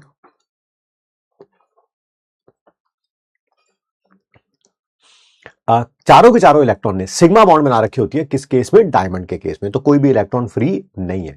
बट अगर आप ग्रेफाइट के बारे में बात करें, 3 ने तो सिग्मा बॉन्ड बना रखी होती है, चौथा इलेक्ट्रॉन जो है वो पता है ना, वो मूव कर रहा होता है। फ्री है वो? यस सर फ्री है। तो अगर वो फ्री है, अगर वो फ्री है, कौन है ये? ठीक है, अगर वो फ्री है तो ऑब्वियसली एंट्रोपी क्या होगी? ज्यादा होगी। मान लीजिए, है ना, ये एक केमिकल रिएक्शन थी, वो भी बता दिया हमने। मान लीजिए ऐसी केमिकल रिएक्शन है कि पहली बात तो वो रिवर्सिबल है, ठीक है सर। दूसरी बात आइसोथर्मल है। आइसोथर्मल का मतलब समझ आ गया आपको कि दैट इज टेम्परेचर कांस्टेंट रहेगा। तीसरी बात एक्सपेंशन है। क्या तीनों वर्ड का मतलब समझ आ गया? रिवर्सिबल का मतलब समझ आ गया? यस सर, सिस्टम है surrounding are in equilibrium with each other. Isothermal का मतलब समझ आ गया? टेम्परेचर सेम रहेगा। एक्सपेंशन का मतलब समझ आ रहा है? गैस एक्सपैंड हो रही है। तो डेल्टा एस किसके बराबर होगा? That is Q by T. ठीक है, क्यू के डायरेक्टली प्रोपोर्शनल, टी के इनवर्सली। डेल्टा एस टी के इनवर्सली प्रोपोर्शनल है, एस टी के नहीं, डेल्टा एस टी के इनवर्सली प्रोपोर्शनल है। सर दोनों का सिग्निफिकेंस समझाओ मेरे को कि ये कैसे आया फॉर्मूला। मैं बताता हूं यार, देखो क्यूज तो बहुत आसान है, कहीं पर भी अनफॉर्चुनेटली हीट बढ़ जाती है तो एंट्रोपी बढ़ जाती है। आपने कई बार ऐसे अनफॉर्चुनेट इंसिडेंट सुने होंगे कि कहीं पे किसी क्लोज जगह के अंदर क्या लग गई? आग लग गई। कहीं पे भी अगर आग लग जाती है तो लोगों की वहां पे भगदड़, आराम से बैठे रहते हैं, वो आराम से बैठे रहते हैं कि चलो कोई अब कोई बात नहीं, आग लग गई है तो क्या हो गया, ठीक है। नहीं ना, वो भागने लगते हैं, है ना, वो अनफॉर्चुनेट इंसिडेंट है, भागने लगते हैं, है ना, डिसऑर्डर बढ़ जाता है। तो ये तो चलो समझ आ गया, ये बढ़ेगा तो ये बढ़ेगा, ये कम होगा तो ये कम होगा। ठीक है सर, ठीक है, ठीक है सर। टेम्परेचर से कैसे रिलेट कर सकते हो? अकॉर्डिंग टू मी सर, अभी आपने क्या बोला था, जरा दोबारा बोलना। कहीं पे अगर आग लग गई, अगर आग लग गई तो टेम्परेचर बढ़ेगा। हाँ बढ़ेगा। तो अगर टेम्परेचर बढ़ेगा तो एंट्रोपी बढ़ रही है ना? बिल्कुल सही, सही कह रहे हैं आप, बिल्कुल सही कह रहे हैं आप। On increasing the temperature entropy बढ़ेगी। अरे क्या दोनों लाइनें मेरे को लग रहा है बिल्कुल उल्टी लिख दी है आपने।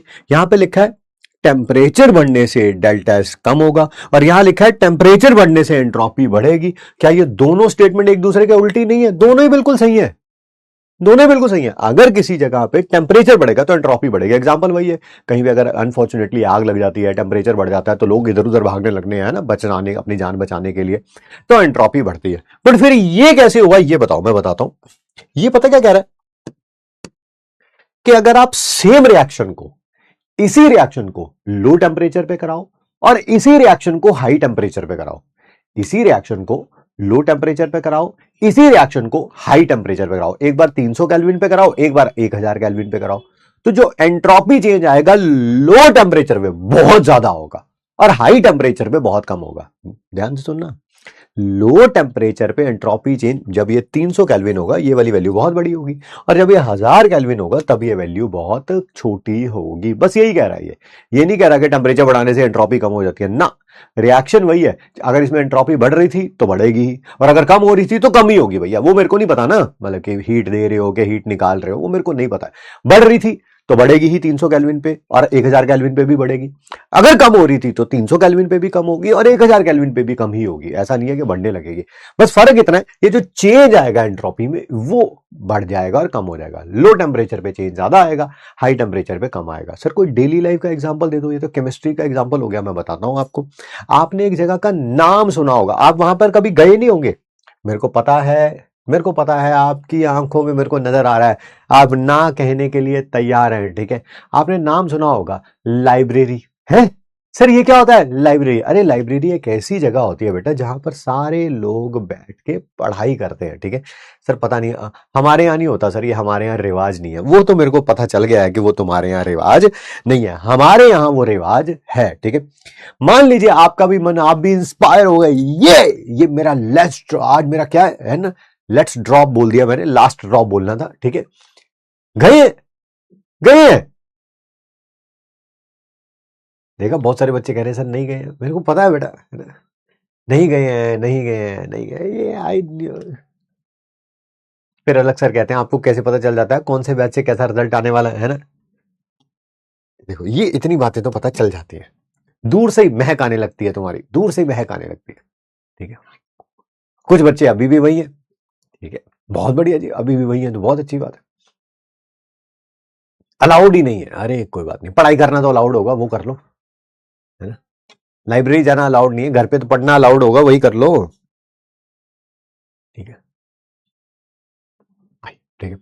ध्यान सुनते हैं, मान लीजिए आप लाइब्रेरी गए, लाइब्रेरी में ना 50 लोग और बैठे हुए थे, उनमें से आपका एक गोबर दोस्त भी बैठा हुआ था। आपको लगा है ये भी यहाँ पे पढ़ने आता है, तो जैसे ही आपने लाइब्रेरी में एंट्री करी, आपका गोबर दोस्त दूर बैठा हुआ है, देखो सारे वहां पे पढ़ रहे होते हैं, बहुत शांति होती है वहां पे, आपका गोबर दोस्त बिल्कुल दूर बैठा हुआ है। आपने तो कहा ओए कैसा है तू, है ना, वही अपनी लैंग्वेज में जैसे तुम बोलते हो, बोले पता ही है तुम्हें भाई, तुम वही हो बैन, हाँ वही वाली गंदी सी लैंग्वेज में, तो जिसे तुम कूल बनते हो, ठीक है। तो आपने बोला ओ भाई कैसा है तू, ठीक है। वहां पर सारे लोग पढ़ रहे थे, वेल मैनर्ड है, वेल एजुकेटेड है, बट आपको इससे क्या पता था, आपको ये बातें पता ही नहीं थी। तो आपने तो अंदर गए और आपने जोर से आवाज लगाई, क्या एंट्रोपी बढ़ेगी? हाँ बढ़ेगी, बट एंट्रोपी बहुत ज्यादा बढ़ेगी, है बहुत ज्यादा कैसे बढ़ेगी बेटा? सारे लोग पढ़ रहे थे, उन्होंने देखा अरे ये कौन अनपढ़ आया यहाँ पे, जिसको ये भी नहीं पता कि लाइब्रेरी में आवाज शोर नहीं बजाते हैं, बट आपको तो पता ही नहीं है ना। तो यही वहां पर एंट्रोपी चेंज बहुत ज्यादा आएगा। ऐसे ही एक और मैं जगह का नाम बताता हूं, है ना, मार्केट या मॉल या घूमने फिरने की जगह या सिनेमा हॉल, वहां पर गए, अब सारे कहेंगे सर सर हम गए हैं, सर हम गए हैं, सर हम गए हैं, ठीक है। मान लीजिए आप ऐसे ही किसी दिन मार्केट में या मॉल में घूम रहे थे, वहां पर ऑलरेडी बहुत शोर होता है, बहुत सारे लोग जो है वो शोर मचा रहे होते हैं, ठीक है। और वहां पर भी आपको अपना वही दोस्त दिख गया, वही गोबर दोस्त, आपने आवाज मारी ओ भाई कैसा भाई तू, तो क्या तुम्हें लगता है कि लोग तुम्हें देखेंगे जैसे लाइब्रेरी में देख रहे थे? नहीं देखेंगे, क्यों? क्योंकि ऑलरेडी वहां पर शोर बहुत ज्यादा होता है। एंट्रोपी वहां पे भी बढ़ी है बट इतनी ज्यादा नहीं बढ़ी है। वही मैं कह रहा हूं कि जब लो टेम्परेचर था, एंट्रोपी बहुत कम थी, तो वहां पर एंट्रोपी चेंज बहुत ज्यादा आएगा। जब हाई टेम्परेचर होगा, वही मार्केट वाली बात कर रहा हूं, वहां पर एंट्रोपी ऑलरेडी बहुत ज्यादा होगी, तो एंट्रोपी चेंज बहुत कम आएगा। तो इस बात को थोड़ा ध्यान से सुनिएगा और समझिएगा, ठीक है। अरे वो आ गए, आ गए, आ गए, वो आ गए, महक तुम कैसी हो, है ना, अरे वो वाले लोग आ गए भाई, ठीक है।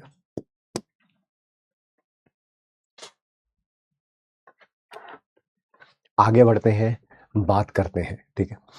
ये तो पता चल गया सर, क्या सर यही वाला फॉर्मूला हम अलग अलग क्या बोलेंगे प्रोसेस में लगा सकते हैं? बिल्कुल लगा सकते हैं, बट पहले इतना सा लिख लिया होगा क्योंकि काफी देर से तो मैं बोल ही रहा था, समझा ही रहा था, ठीक है सर, ठीक है, ठीक है। आइए फिर करते हैं सर। मान लेते हैं ए से बी जा रहे हैं और आइसोथर्मल प्रोसेस है, रिवर्सिबल है और एक्सपेंशन है, तो डेल्टा एस का फॉर्मूला तो आपने बता ही दिया था, Q reversible isothermal expansion by T. ये तो बेटा लार्ज चेंज के लिए है, लार्ज चेंज के लिए है ना, बट अगर स्मॉल चेंज होता, स्मॉल चेंज होता, समझ गए स्मॉल चेंज का मतलब? यस सर, ठीक है। और लार्ज चेंज के लिए क्या कर दूंगा, इंटीग्रेट कर दूंगा S1 से S2। लार्ज चेंज के लिए क्या कर दूंगा, T1 से T2।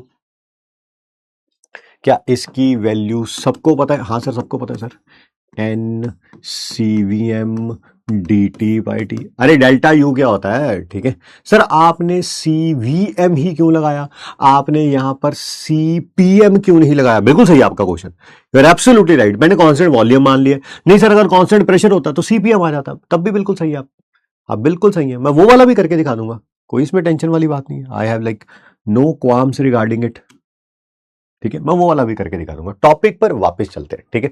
आइए T1 से T2 के ऊपर अब जरा ध्यान से देखिएगा। एन कांस्टेंट है, सीवीएम कांस्टेंट है, बाहर आ जाएगा। dt बाई टी का इंटीग्रेशन करना है T1 से लेके T2 तक। सर ये तो डेल्टा एस आ जाएगा final minus initial. dt by T का इंटीग्रेशन क्या होता है सर? dx बाई dx का होता है, dx बाई x का इंटीग्रेशन होता है, that is natural log of x। यहां पर भी क्या हो जाएगा, नेचुरल लॉग ऑफ t हो जाएगा। But natural log of t में वैल्यू पुट करेंगे t2 और t1, तो natural log of t2 minus natural log of t1। तो सर ऐसे लिख सकते हैं, एब्सोल्युटली राइट, यही फॉर्मूला होगा अगर आप इसको गर्म या ठंडा जो भी कर रहे थे, बट एट कांस्टेंट वॉल्यूम। नहीं नहीं नहीं सर, अगर एट कांस्टेंट प्रेशर होता तो बेटा यहां पर सीपीएम आ जाता, यहां पर सीपीएम आ जाता, यहां सीपीएम आ जाता, उसमें कौन सी बड़ी बात है सर? हाँ बिल्कुल सही कह रहे हैं आप, बिल्कुल सही कह रहे हैं आप, उसमें कौन सी बड़ी बात है। तो delta S is equal to क्या आ जाएगा, N CPM natural log of T2 by T1। अब बता दो ये वाला फॉर्मूला कब लगेगा और ये वाला फॉर्मूला कब लगेगा? जब आप गर्म या ठंडा कर रहे हैं, गर्म या ठंडा कर रहे हैं। अच्छा आपको कैसे पता सर कि हम गर्म या ठंडा कर रहे हैं? भाई साहब टेम्परेचर चेंज कर रहा हूं तो गर्म या ठंडा तो होगा ही होगा। टेम्परेचर बढ़ा रहे हो तो गर्म कर रहे हो, टेम्परेचर कम कर रहे हो तो ठंडा कर रहे हैं, ठीक है। तो ये फॉर्मूला कब लगेगा? डेरिवेशन तो हमारे काम का नहीं है, मैंने इस कारण करा दिया ताकि फिर बाद में कहते कहां से आया कहां से आया।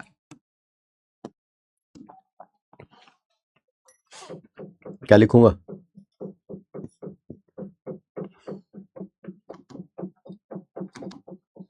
ऑन हीटिंग और कूलिंग। ये फॉर्मूला कब? एट कांस्टेंट वॉल्यूम, जब वॉल्यूम कांस्टेंट रखी है आपने। और ये फॉर्मूला कब? Eight constant pressure. गर्म या ठंडा कर रहे हैं कांस्टेंट प्रेशर पे तो ये वाला लगा लेना, अगर कांस्टेंट वॉल्यूम पे तो ये वाला लगा लेना, ठीक है सर। ऐसे ही आप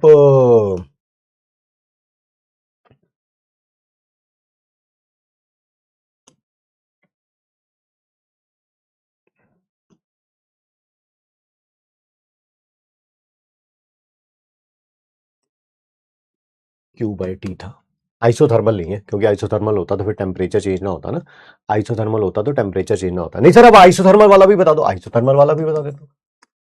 आइसोथर्मल रिवर्सिबल एक्सपेंशन में बेटा फॉर्मूला एक ही है, ऐसा नहीं है कि फॉर्मूला चेंज होता जा रहा है, बस कंडीशंस चेंज होती जा रही है, बस कंडीशंस चेंज होती जा रही हैं।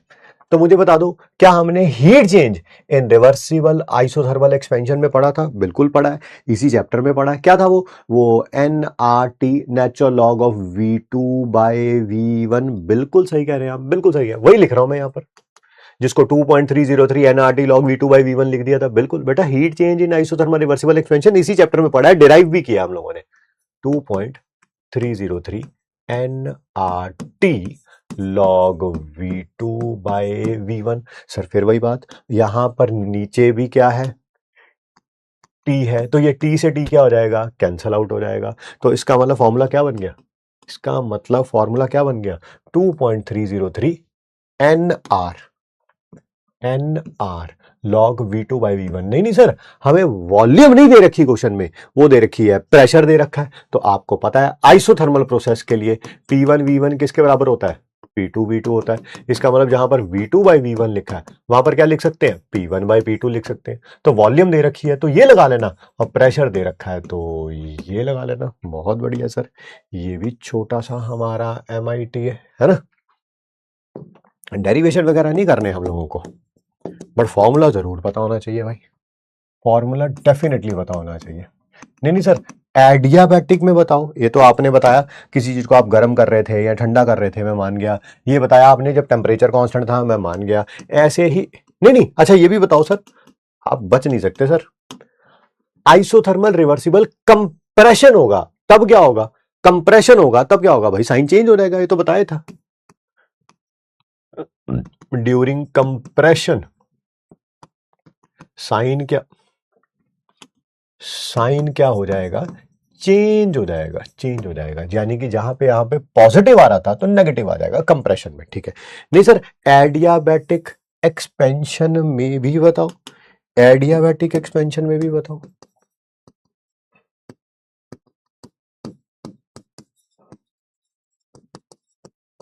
रिवर्सिबल एडियाबैटिक एक्सपेंशन में भी बताओ। यहां पर दो चीजें हो रही हैं, एक तो एक्सपेंशन हो रहा है, एक्सपेंशन का मतलब गैस रायते की तरह फैल रही है। अगर गैस रायते की तरह फैल रही है ना, वही रायता जितना फैल सकता है उतना ज्यादा एंट्रोपी होगा, इसका मतलब एंट्रोपी बढ़ेगी। बट एक और चीज होती है सर रिवर्सिबल एडियाबैटिक एक्सपेंशन में, मैंने कहा क्या, टेम्परेचर डिक्रीज होता है। अभी आपने बताया था टेम्परेचर बढ़ेगा एंट्रोपी बढ़ेगी, टेम्परेचर कम होगा एंट्रोपी कम होगी। तो यहां पर दो काम हो रहे हैं, एक तो गैस एक्सपैंड होने के कारण क्या हो रही है, एंट्रोपी बढ़ रही है। एक टेम्परेचर डिक्रीज होने के कारण एंट्रोपी डिक्रीज हो रही है, और दोनों एक दूसरे के इक्वल एंड अपोजिट होंगे। अगर एक एंट्रोपी इंक्रीज करेगा तो दूसरा क्या करेगा, एंट्रोपी क्या करेगा, डिक्रीज करेगा। तो सेम है भाई, रिवर्सिबल एडियाबैटिक एक्सपेंशन में टोटल एंट्रोपी चेंज जीरो आएगा, डेल्टा एस जीरो आएगा, because S gas expands entropy increases but temperature decreases, therefore entropy decreases। and क्या लिखेंगे, क्या लिखेंगे, both changes क्या होंगे, equal and opposite, changes are equal and opposite. दोनों चेंजेस क्या होंगे, इक्वल एंड ऑपोजिट होंगे, ठीक है, इक्वल एंड ऑपोजिट होंगे, ठीक है। इसी कारण टोटल एंट्रोपी चेंज क्या आएगा, जीरो आएगा। तो आपने ना हमें तो एंट्रोपी का यूनिट ही नहीं बताया, बताओ ये भी कोई बातें बताने वाली है क्या, तुम्हें फॉर्मूला नहीं पता चल गया।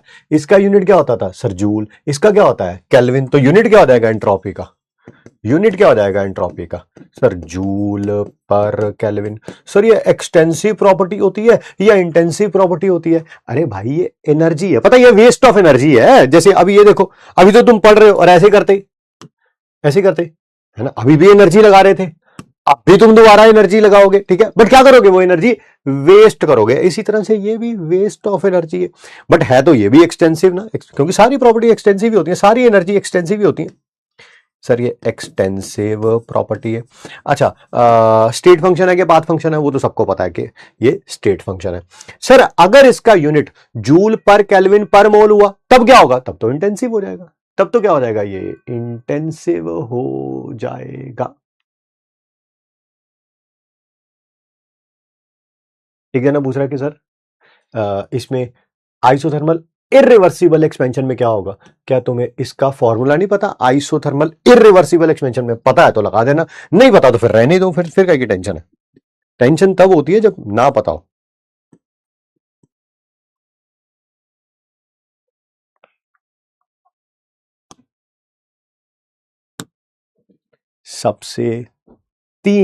सबसे लास्ट और सबसे इजी, ठीक है। तीन एंट्रोपी पढ़नी है हमें, एक पढ़नी है एंट्रोपी ऑफ फ्यूजन। सर ये क्या होती है, जब एक मोल सॉलिड का किसमें कन्वर्ट होगा, एक मोल लिक्विड में, कहां पे, मेल्टिंग पॉइंट पे ऑब्वियसली। जैसे एक मोल H2O सॉलिड किस में कन्वर्ट होगा, एक मोल H2O लिक्विड में, कहां पे, 0 डिग्री सेल्सियस पे एट 1 atm प्रेशर। तो कोई ना कोई एंट्रोपी चेंज तो आएगा, बिल्कुल सर, क्योंकि फेस का ट्रांसफॉर्मेशन हो रहा है ना, फेस ट्रांसफॉर्मेशन, अरे फेस चेंज हो रहा है ना, हाँ सर बिल्कुल चेंज हो रहा है, सॉलिड से लिक्विड में जा रहा है तो एंट्रोपी चेंज तो होगा ही होगा,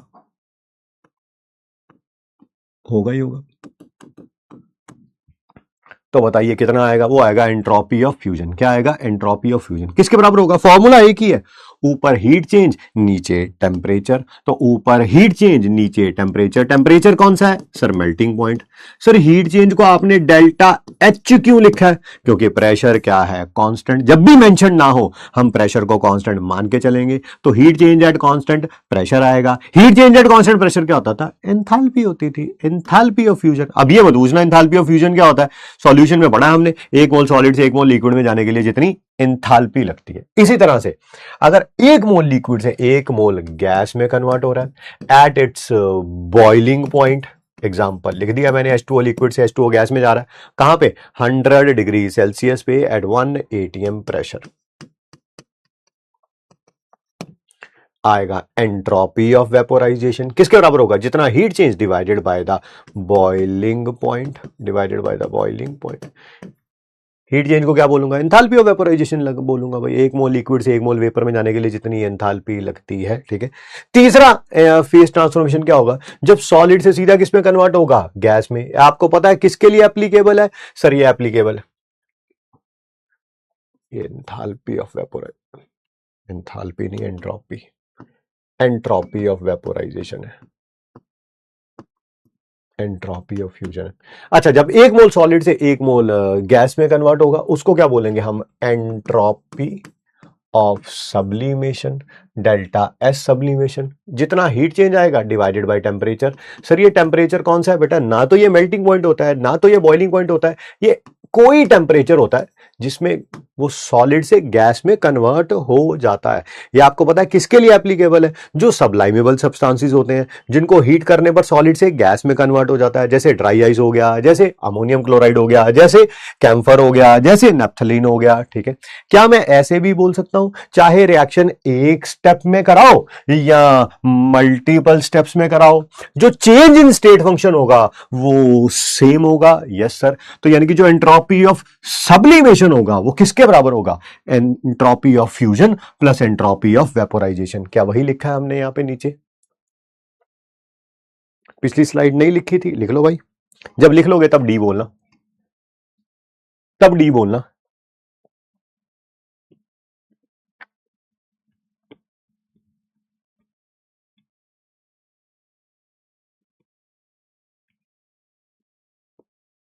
देखो देखो वो आगे जो कह रहे टेम्परेचर पे एंट्रोपी डिपेंड करती है कि नहीं करती है। 10 मिनट समझाया है कम से कम ये वाली बात, बट चलिए कोई बात नहीं।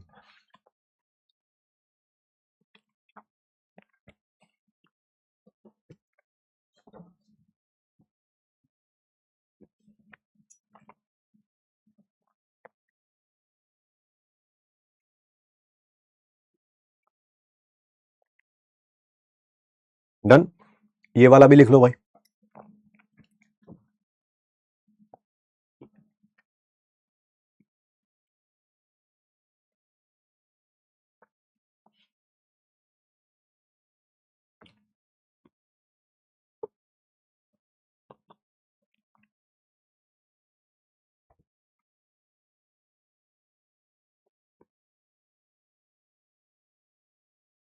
ये भी डन, बहुत बढ़िया। एक लास्ट चीज बतानी है, फिर उसके बाद क्वेश्चन, क्वेश्चन और क्वेश्चन। आइसोबैरिक में और आइसो कोरिक में डेल्टा एस क्या होगा अभी बता दो। मैं तो बता दिया है बट फिर भाई बता देता हूं एक बार दोबारा। अभी तक ना एंट्रोपी का एग्जैक्ट मतलब नहीं समझ आना था, प्लीज बता दीजिए एक बार। ये जो चैट बॉक्स खोलते ही तुम देखती नहीं हो, तुम कहां से हो, मैं तुम्हारे बिना मर जाऊंगा, प्लीज मुझे अपना फोन नंबर दे दो, है ना, तुम्हारा इंस्टाग्राम आईडी क्या है, तुम्हारा व्हाट्सएप, बस ये एंट्रोपी है। डिसऑर्डर, रैंडमनेस, फालतू की एनर्जी वेस्ट करना, है ना, ये एंट्रोपी है, डिसऑर्डर है ये। ठीक है, ये एंट्रोपी ही है। आइए दोबारा, एक बच्चा कह रहा है आइसोबैरिक और आइसोकोरिक नहीं बताया, ये क्या बताया था? एट कांस्टेंट वॉल्यूम को क्या बोलते हैं सर? आइसोकोरिक बोलते हैं, तो बस लिख दिया जी। एट कांस्टेंट प्रेशर को क्या बोलते हैं? आइसोबैरिक बोलते हैं, तो लिख दिया जी। नहीं नहीं सर, आप पता क्या कर रहे हो, आप एक एक वेरिएबल पकड़ रहे हो। मैंने कहा कैसे, पहले यहां पे वॉल्यूम कांस्टेंट कर दी, यहां प्रेशर कांस्टेंट कर दिया, यहां टेम्परेचर कांस्टेंट कर दिया, यहां हीट कांस्टेंट कर दी, ठीक है। अगर सर ऐसा हो कि टेम्परेचर भी चेंज हो रहा है और वॉल्यूम भी चेंज हो रही है ना, यहां पर तो वॉल्यूम कांस्टेंट था, यहां टेम्परेचर कांस्टेंट था, मान लो ऐसा कुछ आ गया जिसमें वॉल्यूम भी चेंज हो रही है, टेम्परेचर भी चेंज हो रहा है, तब क्या करोगे सर, तब क्या करोगे? अरे भैया तो कौन सी बड़ी बात है, बताओ क्या करना है, ए से बी जाना है सर। सर दो चीजें चेंज करनी है, दो, मैंने कहा कौन सी, एक तो वॉल्यूम और एक टेम्परेचर। मान लेते हैं यार, देख ले मैंने वॉल्यूम को V1 से V2 कर दिया, टेम्परेचर को T1 से T2 कर दिया। यहां पर जो एंट्रोपी चेंज आएगा उसको बोल दूंगा डेल्टा एस। क्या बोल दूंगा, डेल्टा एस बोल दूंगा। तो कोई बात नहीं यार, रिएक्शन को चाहे एक स्टेप में कराओ चाहे मल्टीपल स्टेप में कराओ, टोटल एंट्रोपी चेंज क्या रहेगा, सेम रहेगा। पहले टेम्परेचर चेंज कर लेता हूं, बाद में वॉल्यूम चेंज कर दूंगा, या पहले वॉल्यूम चेंज कर देता हूं बाद में टेम्परेचर चेंज कर दूंगा, उसमें कौन सी बड़ी बात है? तू बता पहले क्या चेंज करना है, पहले ए से सी जाते हुए क्या चेंज करना है? सर आप ऐसा करो वॉल्यूम चेंज कर दो, वॉल्यूम चेंज कर देता हूं, प्रेशर वॉल्यूम V1 की जगह V2 कर दिया, टेम्परेचर वही है। अगर टेम्परेचर वही है तो सर ये आइसोथर्मल प्रोसेस है, यस। इसके लिए डेल्टा S1 आएगा। कोई ऐसा तो नहीं है जो कहे कि डेल्टा S1 का ये फॉर्मूला होता है, हमें तो पता ही नहीं था, हमें तो पता ही नहीं था। यही है डेल्टा S1 का फॉर्मूला, यही है डेल्टा S1 का। हाँ सर हाँ। अब ये मैं करूंगा C से इसको B लेके जाऊंगा। अब की बार मैं क्या चेंज कर रहा हूं सर, टेम्परेचर चेंज कर रहा हूं, कर दीजिए। तो अगर टेम्परेचर चेंज कर रहे हो, वॉल्यूम कांस्टेंट, अब की बार वॉल्यूम कांस्टेंट है सर, ये आइसोकोरिक है, आइसोकोरिक है। अब आइसोकोरिक के लिए जो एंट्रोपी चेंज आएगा उसको डेल्टा S2 बोलूंगा। और क्या आइसोकोरिक के लिए अभी थोड़ी देर पहले हमने पढ़ा था 2.303 NCVM log of T2/T1। Sir ये फॉर्मूला पढ़ाया ही नहीं आपने, झूठ बोल रहे हो, आप झूठ बोल रहे हो। अरे बेटा ये रहा वो फॉर्मूला, कहां है कहां है, वहां पर तो 2.303 लॉग लिखा है, यहां पर तो 2.303 है ही नहीं। अरे वाह, क्या तुम वही हो दोस्त, वही हो, है ना। तो नेचुरल लॉ को ओपन करेंगे तो क्या बन जाता है 2.303। ठीक है सर, ठीक है। तो रिएक्शन चाहे एक स्टेप में कराओ चाहे मल्टीपल स्टेप में कराओ, क्या टोटल एंट्रोपी चेंज सेम रहेगा? यस। तो डेल्टा एस किसके बराबर हो जाएगा, डेल्टा एस किसके बराबर हो जाएगा, delta S1 plus delta S2। तो डेल्टा S1 की वैल्यू ये रही, डेल्टा S2 की वैल्यू ये रही, दोनों को ऐड कर देंगे, दोनों को ऐड कर देंगे।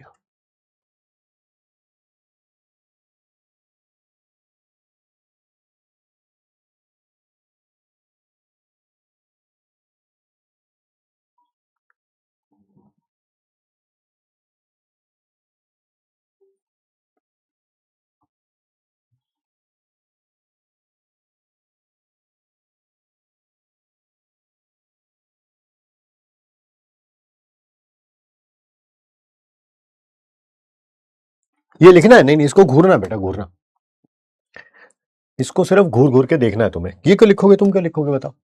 नहीं सर ऐसे ही ए से बी बनाया था, और अब की बार प्रेशर और टेम्परेचर चेंज हो रहे हैं, प्रेशर भी चेंज हो रहा है और टेम्परेचर भी चेंज हो रहा है। क्या मैं दोबारा करके दिखाऊं इसको सबको? ये बी हो गया, सॉरी, यहां डेल्टा एस हो गया, ये डेल्टा S1 हो गया, ये डेल्टा S2 हो गया। क्या delta S is equal to जो पिछले पेज पे किया ये वही है क्या? बिल्कुल वही है, बस अब की बार प्रेशर चेंज हो रहा है वॉल्यूम की जगह। तो यहां पर आ जाएगा 2.303 N। क्या चेंज कर रहा हूं, टेम्परेचर चेंज कर रहा हूं।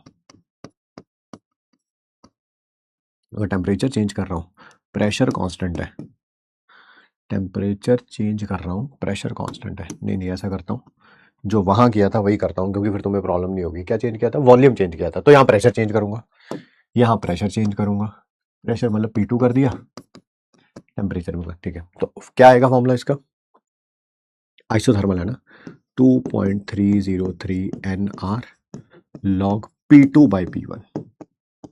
डेल्टा S2 क्या आएगा, 2.303 NCPM log T2/T1। क्या बिल्कुल सेम है, ऐसा ही है? बिल्कुल ऐसा ही है, बस यहां पर आइसोथर्मल आइसोकोरिक है, ये आइसोथर्मल और आइसोबैरिक है। टेम्परेचर भी चेंज हो रहा है और प्रेशर भी चेंज हो रहा है, पहले प्रेशर चेंज कर दिया फिर टेम्परेचर चेंज किया, ठीक है।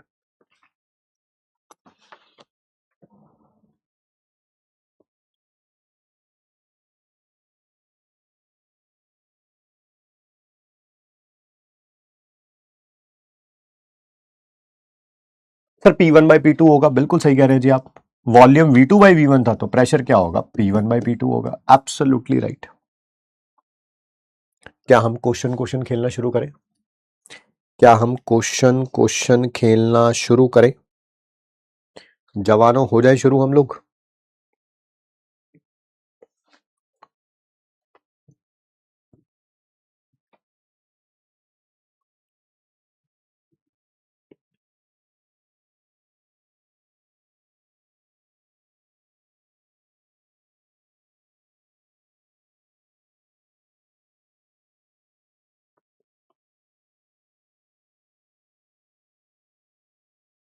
अरे प्रेशर तो कांस्टेंट है, यहां से आ जाने पर कांस्टेंट है, यहां से आ जाने पर थोड़ा कांस्टेंट है।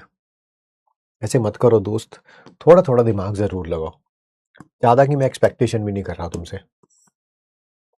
एडियाबैटिक में सर क्या होगा, जीरो होगा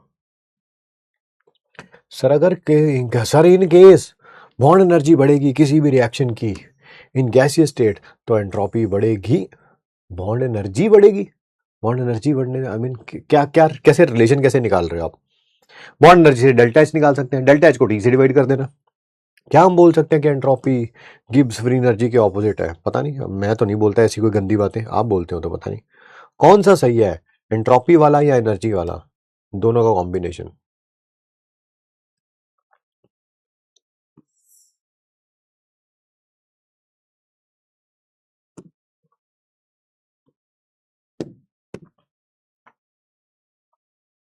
करें, आइए पहला क्वेश्चन करिए। Enthalpy of fusion of water. बेटा enthalpy of fusion of water क्या होता है? डेल्टा एच फ्यूजन कितना दे रखा है? 1.435 किलो कैलोरी पर मोल। अगर इसको कैलोरी में करना है तो सर 1000 से मल्टीप्लाई कर देंगे, आंसर आ जाएगा, ये डेसिमल के साथ 3 जीरो कैंसिल आउट हो जाएंगे, 1435। आगे बढ़ते हैं, क्वेश्चन में क्या दे रखा है? The molar entropy change of melting of ice eight 0 degree Celsius. What do you mean by molar entropy change? एक मोल के लिए निकालना है, डेल्टा एस फ्यूजन निकालना है। कहां पे? मेल्टिंग पॉइंट पे। मेल्टिंग पॉइंट कितना दे रखा है सर? 0 degree Celsius. केल्विन में कितना हो जाएगा? 273 केल्विन। जब भी डिग्री सेल्सियस को केल्विन में कन्वर्ट करना होता है 273 में ऐड कर देते हैं। क्या इसका इन दोनों के साथ कोई रिलेशन है? हाँ sir, enthalpy of fusion divided by melting point 1435 divided by 273।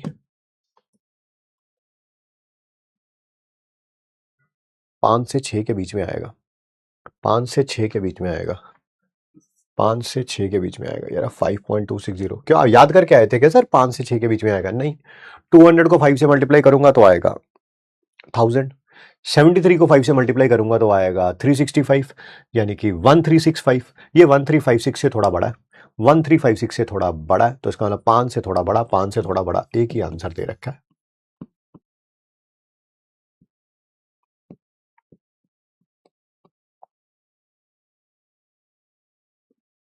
और देखिएगा,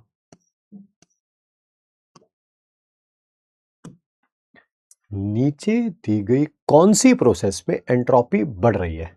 जब लिक्विड वेपर में कन्वर्ट होता है क्या तब एंट्रोपी बढ़ती है? अब एंट्रोपी बढ़ती है, बिल्कुल बढ़ती है सर, लिक्विड से गैस जाने पर। टेम्परेचर 130 केल्विन से 0 केल्विन के है सर, यहां पर तो टेम्परेचर डिक्रीज हुआ है तो एंट्रोपी डिक्रीज होगी। यहां तो एंट्रोपी बढ़ रही है बट यहां डिक्रीज हो रही है, हमें तो इंक्रीज वाला बताना है। 2NaHCO3, बेटा ये सॉलिड में होता है, गलती से टाइपिंग एरर है। गैस में लिखा हुआ 2NaHCO3 से Na2CO3 बन रहा है, CO2 गैस बन रहा है और H2O गैस बन रहा है। बिल्कुल जी बिल्कुल। सॉलिड से क्या बन रहे हैं, गैस मॉलिक्यूल्स बन रहे हैं। जब सॉलिड से गैस जाता है, ठीक है, तो सर वही सॉलिड से लिक्विड जाए या गैस जाए, एंट्रोपी बढ़ती ही बढ़ती है। अब वैसे भी अगर डेल्टा एनजी से भी निकाल सकते हैं, आपने बोला था डेल्टा एनजी बढ़ेगा तो एंट्रोपी बढ़ेगी, एंट्रोपी बढ़ेगी। हाँ सर बिल्कुल, डेल्टा एनजी निकाल लेते हैं। पहले एनपीजी निकालो, एक ये है गैस वाला, एक ये है 2। फिर एनआरजी निकालो, सर यहां पर तो कोई गैस में है ही नहीं, 0। आंसर कितना आ जाएगा 2। तो डेल्टा एनजी पॉजिटिव में है तो डेल्टा एस भी पॉजिटिव में होगा, यानी कि यहां पर भी एंट्रोपी बढ़ेगी, बढ़ेगी। यहां पर पहले Cl2 गैस से 2Cl गैस बन रहा है, पहले Cl और Cl जुड़े हुए थे, अब ये दोनों अलग अलग हो गए, है ना। पहले रिलेशनशिप में थे, अब ब्रेकअप हो गया, अब ये खुले सांड की तरह बिहेव करेगा। नहीं नजर आ रहा? एग्जाम्पल एग्जाम्पल अपनी चैट बॉक्स देखो, अभी अभी जिनका ब्रेकअप हो रहा होगा वो सारे फोन नंबर मांग रहे होंगे, सारे इंस्टाग्राम आईडी मांग रहे होंगे, ठीक है। बस वही है, एंट्रोपी क्या हो गई है, बढ़ गई है, बढ़ गई है ना। तो ACD answer is option number C.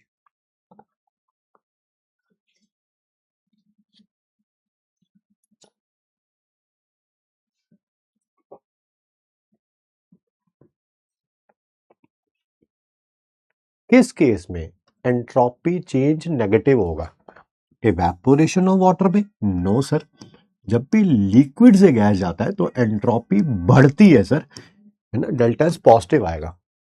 Gas expand होगी, आपको पता है अगर गैस एक्सपैंड हो रही है, वही रायते की तरह फैल रही है, तो एंट्रोपी बढ़ेगी, ये भी नहीं है।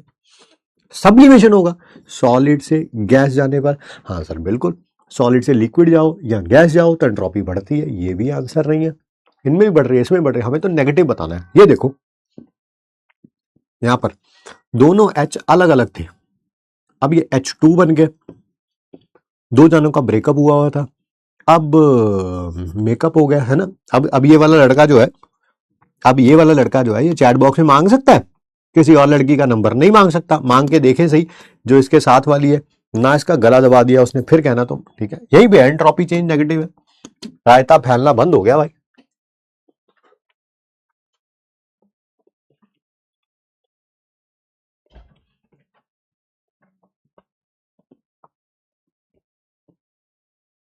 और करेंगे भाई, और करेंगे। ये वाला क्वेश्चन तो गलती से दोबारा आ गया, ये करिए। नीचे दी गई स्टेटमेंट दे रखी है, आपको करेक्ट स्टेटमेंट बतानी है। क्या मोलर एंट्रोपी, मोलर एंट्रोपी का मतलब होता है एक मोल की एंट्रोपी सॉलिड की सबसे कम होती है, लिक्विड की उससे ज्यादा होती है, गैस की उससे ज्यादा होती है। एब्सोल्युटली राइट, करेक्ट है। एंट्रोपी इंक्रीज होगी जब O2 से O बनेगा, बिल्कुल सही है जी, है ना। अभी पिछले क्वेश्चंस में एग्जांपल दिया इसका। मोलर एंट्रोपी जीरो होती है, जीरो पे, एब्सोल्यूट जीरो पे, एब्सोल्यूट जीरो मतलब 0 केल्विन पे, 0 केल्विन पे। यही थर्ड लॉ ऑफ थर्मोडायनेमिक्स की डेफिनेशन भी है। पढ़ाएंगे पढ़ाएंगे, मैं नहीं पढ़ाना है, मैं नहीं पढ़ाना है, इसी चैप्टर में पढ़ाना है, कल पढ़ाना है। बट अभी मैं आपको बता देता हूं, ये डेफिनेशन होती है किसकी, थर्ड लॉ ऑफ थर्मोडायनेमिक्स की। तो ये भी करेक्ट है। तो आंसर क्या हो गया, 1 2 एंड 3, 1 2 एंड 3।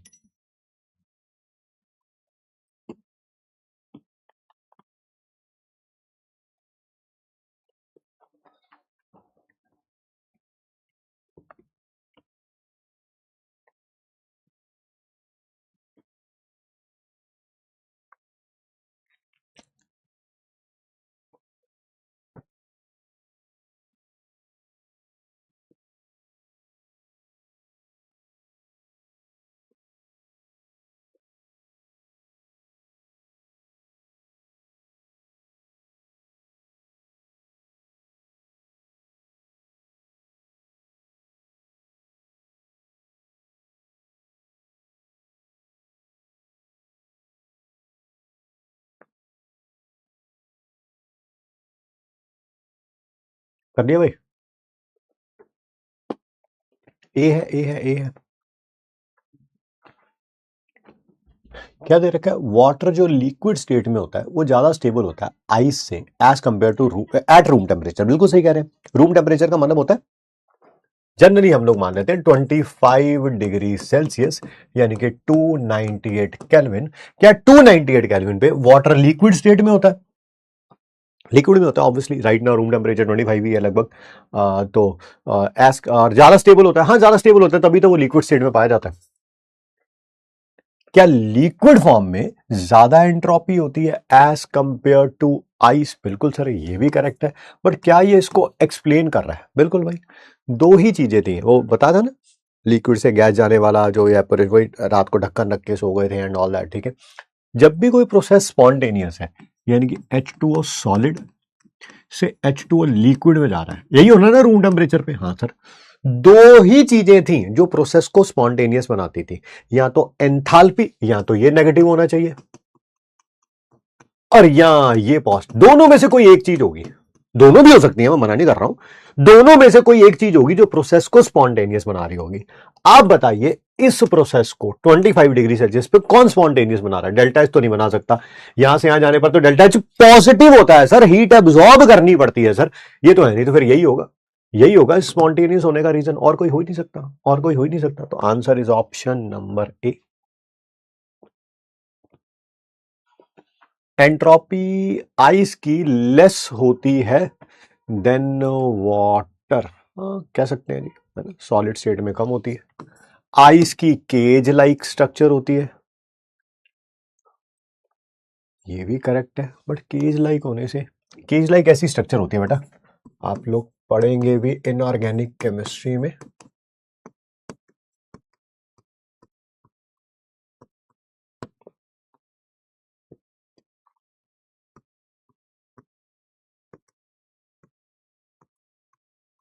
ये देखिए, ये देखिए, ये देखिए, ये है ना cage like structure. Cage like structure होने के कारण इसकी वॉल्यूम बढ़ जाती है, डेंसिटी कम होती है, यही रीजन है, वॉल्यूम इसकी ज्यादा होती है और डेंसिटी कम होती है as compare to water in the liquid form, as compare to water in the liquid form. ठीक है, मतलब कि ये स्टेटमेंट करेक्ट तो है, बट ये कोई रीजन तो नहीं होना चाहिए, रीजन तो नहीं होना चाहिए, ठीक है।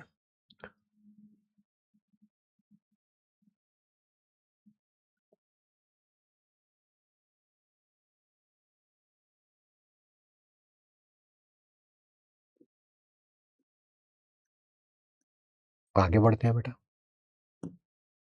नीचे दी गई कौन सी रिएक्शन में delta S greater than zero है? केमिकल रिएक्शंस दे रखी हैं, हमने बोला ही था केमिकल रिएक्शन में अगर डेल्टा एनजी बढ़ेगा तो एंट्रोपी बढ़ेगी। यहां पर डेल्टा एनजी नेगेटिव में है, यहां पर एनपीजी 0, एनआरजी 1, नेगेटिव में है, तो डेल्टा एस भी नेगेटिव में होगा, ये तो नहीं हो सकता।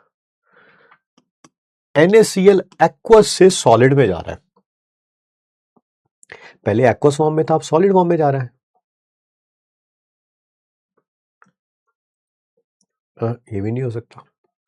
क्रिस्टलाइजेशन हो रही है, पहले NaCl पानी में घुला हुआ था, अब NaCl के क्रिस्टल्स बनते जा रहे हैं, सॉलिडिफाई होता जा रहा है ना सर। सॉल्यूशन से सॉलिड में जाएगा तो एंट्रोपी डिक्रीज होगी, सॉलिड से एक्वस फॉर्म में जाएगा, पहले जुड़े हुए थे Na पॉजिटिव और NO3 नेगेटिव, अब अलग अलग हो गए हैं, Na पॉजिटिव और नाइट्रेट आयन, सर बिल्कुल एंट्रोपी बढ़ रही है, यही लिखूंगा डेल्टा एस ग्रेटर देन 0।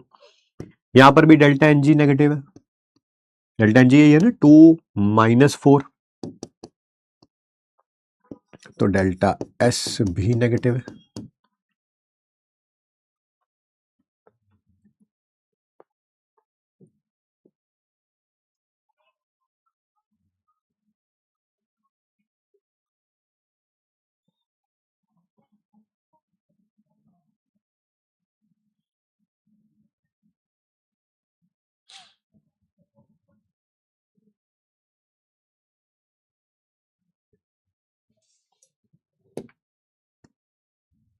अगला क्वेश्चन बेटा, हर एक प्रकार का क्वेश्चन हम क्लास में कर लेंगे।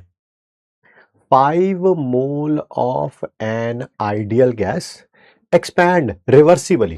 बेटा पहली बात तो एक्सपेंशन हो रही है, दूसरी बात रिवर्सिबल एक्सपेंशन हो रही है, नंबर ऑफ मोल्स 5 दे रखे हैं। From A volume of 8 decimetre cube two 80 decimetre cube. बेटा डेसीमीटर क्यूब और लीटर सेम होते हैं, फर्स्ट चैप्टर में हमने पढ़ा रखा है। पहले वॉल्यूम 8 लीटर थी, बाद में 80 लीटर हो गई है। एट ए कांस्टेंट टेम्परेचर, यानी कि आइसोथर्मल है ये, रिवर्सिबल एक्सपेंशन। कौन सा टेम्परेचर है? 27 डिग्री सेल्सियस, यानी कि 300 केल्विन। आपसे चेंज इन एंट्रोपी पूछा हुआ है। आइसोथर्मल रिवर्सिबल एक्सपेंशन में डेल्टा एस कैसे निकालते थे? ऐसे निकालते थे, 0.303 एन आर आएगा log V2/V1।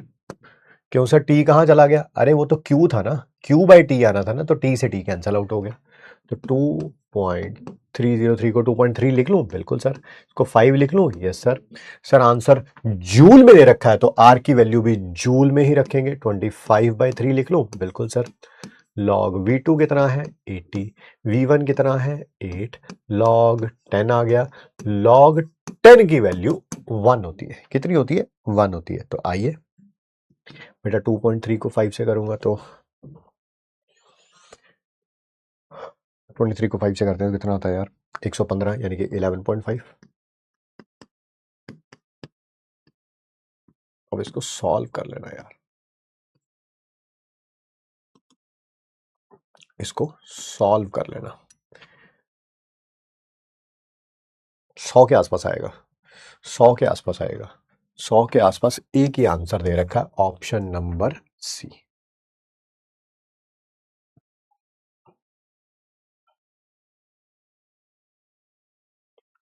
What is entropy change in 2 mole of nitrogen? बेटा नंबर ऑफ मोल्स दे रखे हैं 2।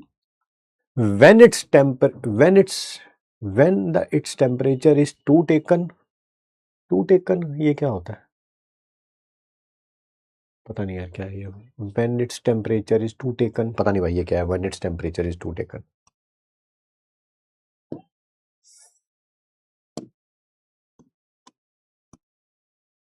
ये करिए, एंट्रोपी चेंज इन्वॉल्व इन, फिर दोबारा वही है, आइसोथर्मल रिवर्सिबल एक्सपेंशन, है ना। 2 मोल्स ऑफ आइडियल गैस, पहले वॉल्यूम ये है, बाद में वॉल्यूम ये है। सर ये तो बिल्कुल जिससे पिछला क्वेश्चन किया बिल्कुल वही है। 2.303, जिसको मैंने 2.3 लिख दिया।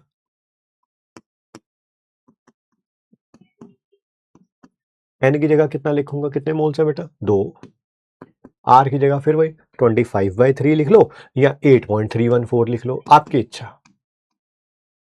फाइनल वॉल्यूम ये है, इनिशियल वॉल्यूम ये है, log 10 की वैल्यू 1 होती है। 4.6 इंटू 8.3 को 8 मान लो, इसको 5 मान लो, 40 के आसपास का आंसर होगा। बट सर सारे ही आंसर 40 के आसपास के हैं, इसका मतलब इसको सॉल्व करना पड़ेगा। इसका मतलब इसको सॉल्व करना पड़ेगा। 83 को 46 से मल्टीप्लाई कर देना और 100 से डिवाइड कर देना। अब मेरे ख्याल से इतना तो आप कर सकते हैं, इतना तो आप कर सकते हैं। बट नहीं, आंसर नहीं आएगा मेरे ख्याल से।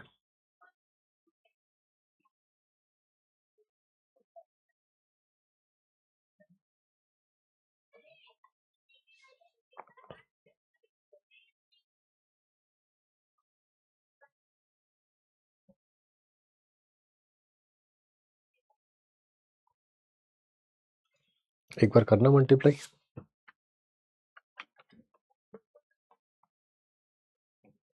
अरे ये थोड़ा कि मल्टीप्लाई करके वो नहीं आएगा, मेरे को इसके यूनिट में गड़बड़ी लग रही है। I am thinking from that point of view. 38.2 आ रहा है, 38.3 भी कह सकते हो, बट यूनिट गड़बड़ है ना।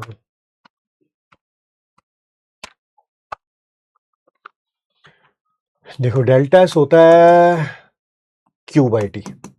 ये जूल हो गया, ये केल्विन हो गया। जूल पर केल्विन अगर यूनिट दिया होता ना तो मेरे को कोई प्रॉब्लम नहीं थी। क्यों सर? यूनिट दिया हुआ है जूल पर केल्विन पर मोल, तो इसका मतलब इसने नंबर ऑफ मोल से डिवाइड किया। नंबर ऑफ मोल्स कितने हैं? 2। अगर मैं इसको 2 से डिवाइड करूं तो आंसर तो 20 के आसपास आना चाहिए, वही 19 के आसपास। वो तो आंसर दे नहीं रखा। मैं उस पॉइंट ऑफ व्यू से सोच रहा हूं, मैं उस पॉइंट ऑफ व्यू से सोच रहा हूं। ठीक है, तो यूनिट जूल पर केल्विन होगा। फिर गलती करी होगी इन्होंने टाइपिंग करने में।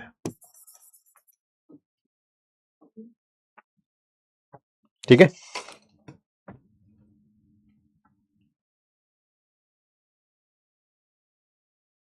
अच्छा, एक और चीज बतानी थी आपको, ये बताई है वैसे मैंने आज ही, बट फिर भी थोड़ा सा और अच्छे तरीके से लिख देंगे तो आपको और अच्छे तरीके से अच्छा लगेगा, बस इतना ही फर्क है भाई। आज मेरे ख्याल से सबसे पहले यही बताई थी, शायद शायद आज सबसे पहले यही बताई थी। हाँ देख लो, पहले पेज में ही बताई है सबसे पहले यही, आई मीन आज का पहला, आई मीन दूसरा पेज लगा लो, चलो यही बताया था, एंट्रोपी प्रोडक्ट की माइनस एंट्रोपी रिएक्टेंट की, वही मैं भी बता रहा हूँ दोबारा, ऐसा थोड़ा कोई नई चीज बताने लगा हूँ यार। मान लीजिए कोई केमिकल रिएक्शन हो रही है, एक्स ए से वाई मोल्स बी के बन रहे हैं, एक्स मोल्स ऑफ ए से वाई मोल्स ऑफ बी।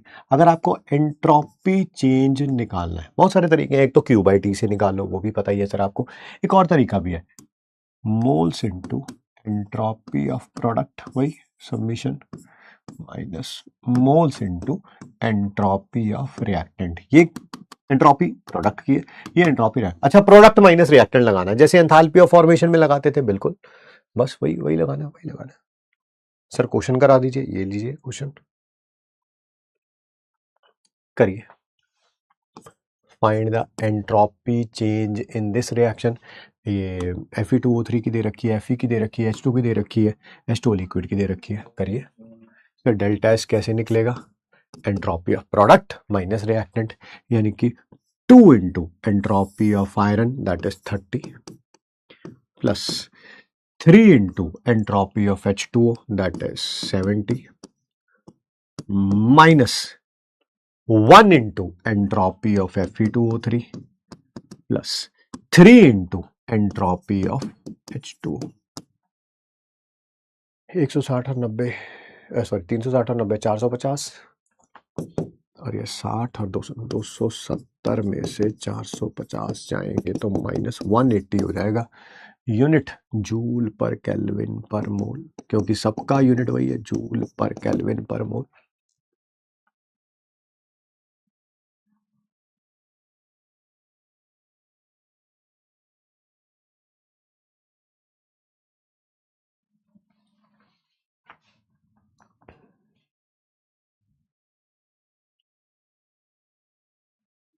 आपको चेंज इन एंट्रोपी निकालना है कैलोरी पर केल्विन में 1 मोल ऑफ ऑक्सीजन गैस के लिए। बेटा सारी चीजों को लिखते चलते हैं। नंबर ऑफ मोल्स कितने दे रखे हैं, 1। ऑक्सीजन गैस के लिए CVM दे रखा है 5/2R। जब इसको हीट किया जा रहा है, यानी कि टेम्परेचर चेंज कर रहे हैं 300 केल्विन से 400 केल्विन। अच्छा, T1 जो है वो 300 केल्विन है, T2 जो है वो 400 केल्विन है, बट ये प्रोसेस आइसोबैरिकली हो रही है, आइसोबैरिकली हो रही है। तो क्या जब आइसोबैरिक प्रोसेस थी, क्या तब आपको एंट्रोपी चेंज निकालना आता था? Yes sir, NCPM natural log of T2/T1, या ऐसे कह लो 2.303 इंटू N इंटू CPM आना है, क्योंकि आइसोबैरिक, अगर यही आइसोकोरिक होता तो CVM आता। CPM आना है सर, अगर मुझे CVM पता है तो CPM अपने आप निकल जाएगा, CVM प्लस R, यानी कि 5/2R प्लस R, शॉर्ट करेंगे तो इसको 7/2R आ जाएगा। रखो 7/2R। सर R की वैल्यू हम लोग कैलोरी में रखेंगे, जो कितनी होती है अप्रोक्सीमेटली 2, 1.987 होती है, बट 2 रख लेंगे।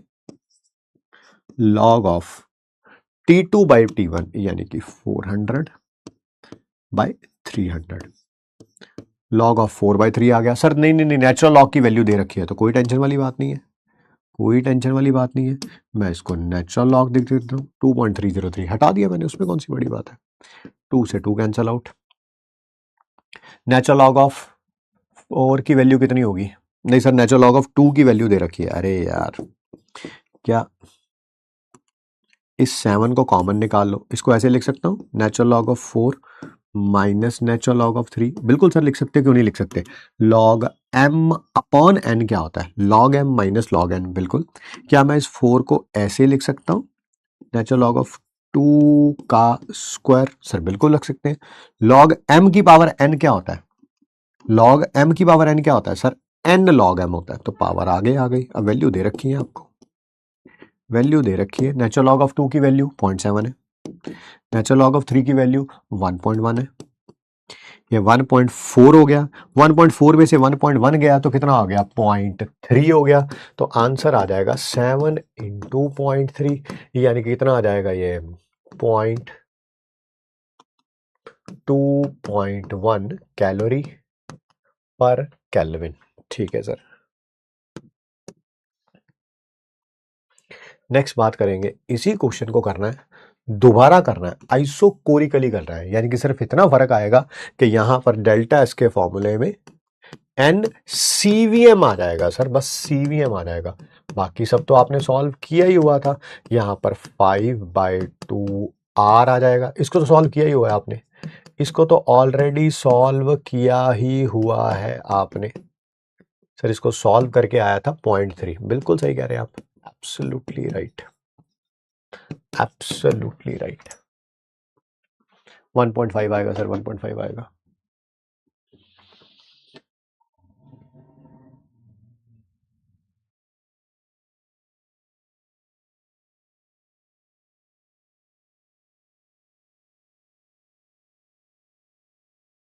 अगला करिए, एंट्रोपी चेंज जब 2 mole of ideal monatomic gas 200 kelvin से, सॉरी 200 डिग्री सेल्सियस से 300 डिग्री सेल्सियस जाएंगे reversibly and isochorically. Number of moles 2 है, पहले वाला टेम्परेचर 200 डिग्री सेल्सियस है। बेटा केल्विन में कितना हो गया सर, 273 ऐड कर दो, इतना हो गया। बाद में टेम्परेचर हो जाएगा 300 डिग्री सेल्सियस, केल्विन में कितना हो गया, 273 ऐड करो, इतना हो गया। क्या आइसोकोरिक रिवर्सिबल एक्सपेंशन में फॉर्मूला पता है सर? ये लिखा भी लिखा यार, अरे ये लिखा तो है, वही लगाना दोबारा। सॉल्व आप कर लेंगे या हमें करना पड़ेगा सर? सीवीएम तो पता ही नहीं, यहाँ क्यों नहीं पता? मोनोएटॉमिक गैस है तो क्या आपको सीवीएम नहीं पता सर? 3/2 आर होगा, बिल्कुल सही कह रहे हैं आप। रखो वैल्यू, एन की वैल्यू 2 है, ये 3/2 आर है। नेचुरल लॉग ऑफ 573/473 सर, ये 2 के साथ 2 कैंसल आउट हो जाएगा, 3R नेचुरल लॉग ऑफ 573/473।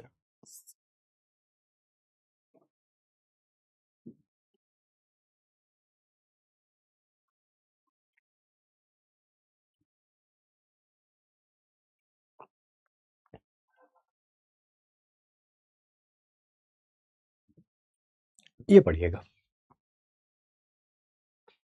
जब 1 मोल आइडियल गैस का, बेटा नंबर ऑफ मोल्स 1 दे रखे, is compressed to half of its initial volume, यानी कि अगर पहले वॉल्यूम बेटा V लीटर थी तो बाद में क्या हो गई है, V/2 लीटर हो गई है। Simultaneously heated to twice its temperature, यानी कि उसी टाइम उसका टेम्परेचर भी आपने डबल कर दिया है, वॉल्यूम भी चेंज करी है, टेम्परेचर भी चेंज करा है। तो चेंज इन एंट्रोपी बताइए, क्या जब टेम्परेचर चेंज होगा, फॉर्मूला ये था, जब वॉल्यूम चेंज होगी फॉर्मूला ये था।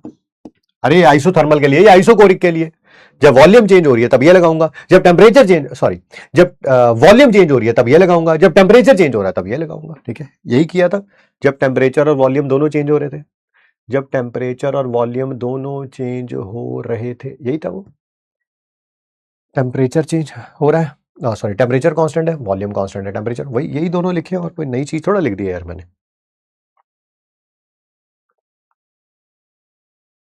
बस बेटा वैल्यूज रखनी है हम लोगों को। किसके बारे में बात हो रही है? 1 मोल ऑफ आइडियल गैस, सीवीएम वगैरह नहीं दे रखा तो कोई बात नहीं, एन की जगह 1 रखूंगा। सीवीएम नेचुरल लॉग ऑफ, ये कहाँ है, ये कितना आएगा 2t, और ये टी से टी कैंसल आउट, एन 1 दे रखा है, आर ये नेचुरल लॉग ऑफ V2 कितना आएगा, V/2, और ये नीचे V, ये V/2 और ये V, सर ये V कैंसल आउट हो जाएगा, एब्सोल्युटली राइट सर। इसको सॉल्व करते हैं, आइए। CVM natural log of 2 plus R natural log of 1 minus natural log of 2, sir इसकी वैल्यू 0 होगी, क्योंकि log 1 की वैल्यू 0 होती है, तो नेचुरल लॉग ऑफ 1 की वैल्यू भी क्या होगी, 0 होगी। तो R को इससे मल्टीप्लाई कर दो, minus R natural log two. Sir natural log two common निकाल लीजिए, निकाल लिया, अंदर क्या आ जाएगा, CVM minus R, CVM minus R natural log of two, CVM minus R natural log of to.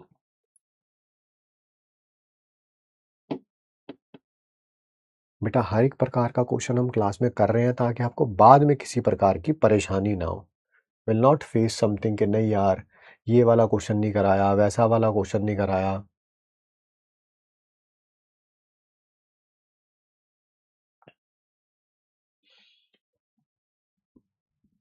Question पढ़िएगा आराम से। क्या है ये, entropy change of vaporisation, entropy change at 1 atm pressure, 1 atm pressure पर एंट्रोपी चेंज वेपोराइजेशन का दे रखा है 26.81 कैलोरी पर केल्विन पर मोल। आपसे लेटेंट हीट ऑफ वेपोराइजेशन पूछी गई है।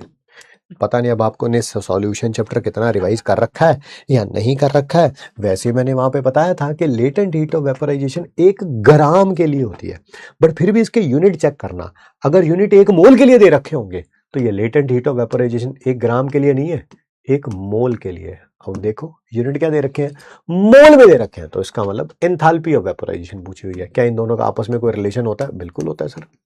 Delta S vaporisation upon delta H vaporisation divided by boiling point. Water का बॉइलिंग पॉइंट आपको पता ही है 100 डिग्री सेल्सियस यानी कि 373 केल्विन। वैल्यू रखो बेटा, ये भी पता है, ये भी पता है, ये निकालना है, ये निकालना है। दोनों को मल्टीप्लाई कर दीजिए, 26.81 को 373 से मल्टीप्लाई कर दीजिए। कर लेंगे अब सर, अगर ये तो कैलोरी में आया, अगर हमें किलो कैलोरी में करना होता तो 1000 से डिवाइड कर दूंगा, 1000 से डिवाइड कर दूंगा। सर इतनी बड़ी कैलकुलेशन हम कहां से करते रहेंगे, सर आप ही कर दो। अगर ये 333.33 होता, 333.33 होता तो ये 3 आता, और ये 27 होता तो 27 को 3 से करता 9 आता। तो इसका मतलब 9 किलो कैलोरी के पास का आंसर होना चाहिए, 9 किलो कैलोरी के पास का आंसर होना चाहिए। और ये रहा वो 10 किलो कैलोरी, है कि नहीं? यही अपना दिमाग लगाना पेपर में, यही टाइम बचाना है। अगर ये टाइम बचा गए तो समझ लो आप बहुत अच्छा कर जाएंगे।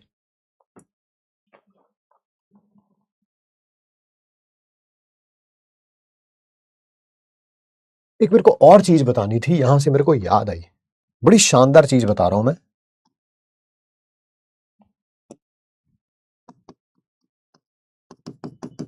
एंट्रोपी ऑफ वेपोराइजेशन फिक्स्ड है सारे लिक्विड्स की, बस हाइड्रोजन बॉन्ड वालों को छोड़ दो और मेटालिक बॉन्ड वालों को छोड़ दो। है ये कैसे हो सकता है, फिक्स्ड कैसे हो सकती है? देखो सर, एंट्रोपी ऑफ वेपोराइजेशन होती है enthalpy of vaporisation divided by boiling point. कोई भी दो लिक्विड पकड़ लो, मैंने पकड़ लिया CCl4 और एनहेक्सेन, क्या ये दोनों लिक्विड अलग अलग हैं? हाँ ये दोनों लिक्विड अलग अलग है। क्या इसकी एंथैल्पी ऑफ वेपोराइजेशन और इसकी एंथैल्पी ऑफ वेपोराइजेशन अलग अलग होगी? हाँ अलग अलग होगी दोनों की। क्या बॉइलिंग पॉइंट दोनों का अलग अलग होगा? हाँ अलग अलग होगा, बट दोनों की रेशियो जो है वो कांस्टेंट है। Yes, this is very interesting. और पता है वो कितनी है? दैट इज 88 जूल पर केल्विन पर मोल। इसी को बोलते हैं ट्रॉटॉन्स रूल। क्या कहता है कि एंट्रोपी ऑफ वेपोराइजेशन कितनी होगी? 88 जूल पर केल्विन पर मोल। ये सारे लिक्विड्स के लिए एप्लीकेबल है एक्सेप्ट जिनमें हाइड्रोजन बॉन्ड होती है या मेटालिक बॉन्ड होती है। हाइड्रोजन बॉन्ड वाले कौन से? पानी के लिए एप्लीकेबल नहीं है ये इथेनॉल के लिए एप्लीकेबल नहीं, मतलब किसी भी अल्कोहल के लिए, जरूरी थोड़ा इथेनॉल, किसी भी अल्कोहल के लिए। और या जिनमें मेटालिक बॉन्ड होती है, क्योंकि ये बहुत स्ट्रॉन्ग बॉन्ड्स होती है, like mercury in liquid form. बाकी सबके लिए ये बात एप्लीकेबल है, बाकी सबके लिए ये बात एप्लीकेबल है। ठीक है,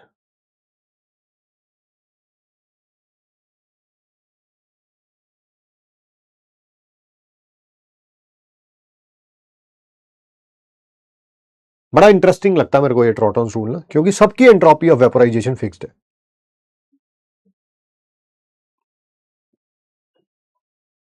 आइए आगे बात करते हैं। H2O सॉलिड से लिक्विड जा रहा है, एंथैल्पी चेंज इतना है। सॉलिड से गैस जा रहा है, एंथैल्पी चेंज इतना है। आपको एंट्रोपी चेंज पूछा गया है इसका, एंट्रोपी चेंज पूछा गया है इसका। फिर वही बात, अगर H2O सॉलिड से गैस जाता, मान लो इसका एंट्रोपी चेंज डेल्टा एस आता, क्या वो ऐसे भी निकाला जा सकता है? पहले H2O सॉलिड से लिक्विड जाएगा, फिर लिक्विड से गैस जाएगा। हाँ सर बिल्कुल।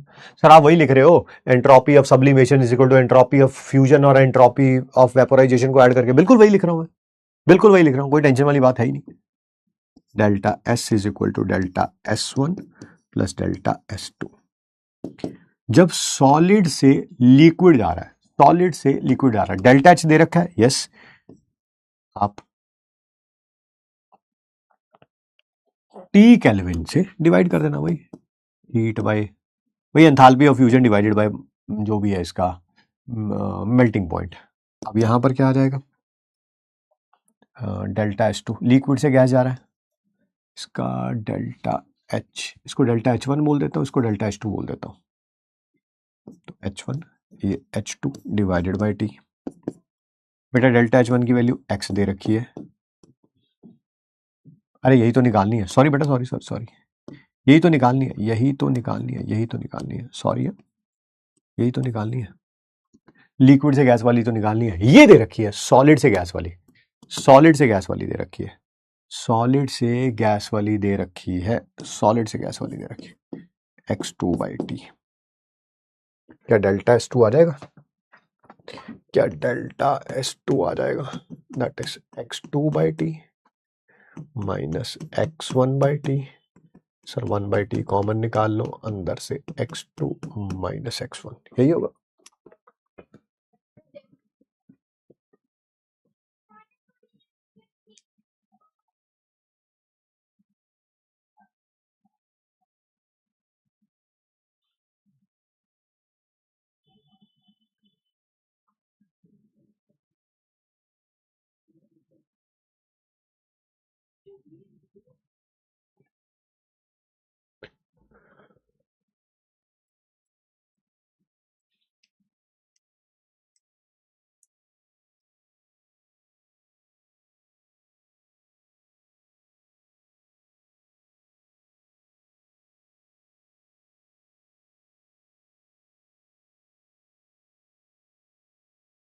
आंसर यही आएगा मेरे ख्याल से, मैच नहीं कर रहा किसी से ये, क्योंकि हमें लिक्विड से गैस पता करना है, सॉलिड से लिक्विड ही दे रखा है और सॉलिड से गैस ही दे रखा है, दोनों पॉजिटिव में ही रखने थे, दोनों पॉजिटिव में ही मैंने रखे हैं, वो उधर जाके माइनस हो जाएगा, अलग बात है x1।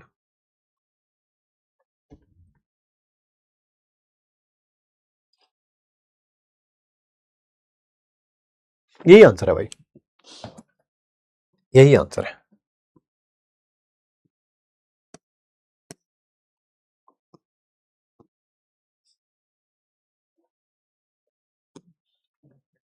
Temperature 1 mole of ideal gas का चेंज किया गया T1 से T2, वॉल्यूम चेंज करी गई V1 से V2, टेम्परेचर भी चेंज हो रहा है, वॉल्यूम भी चेंज हो रहा है। तो बताइए डेल्टा एस कैसे लिखा जाएगा, डेल्टा एस कैसे लिखा जाएगा, डेल्टा एस कैसे लिखा जाएगा? सर जब वॉल्यूम कांस्टेंट है तो ये आना था, जब टेम्परेचर कांस्टेंट है तो ये आना था। अब देखो कौन सी ऑप्शन इसको देख रही है,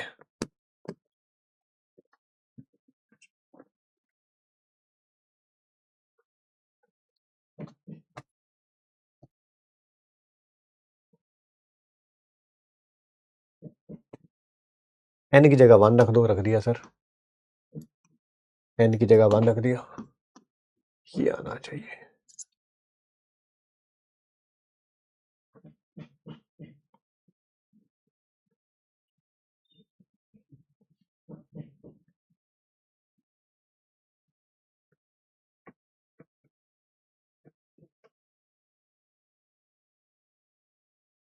ऑल ऑफ दीज कहां से करेक्ट आ गया, ऑल ऑफ दीज कहां से करेक्ट आ गया? कोई भी कह रहा है ना, सीपीएम होता है सीवीएम प्लस आर। तो अगर सीवीएम की जगह लिखना भी था सीपीएम माइनस आर लिखेंगे ना।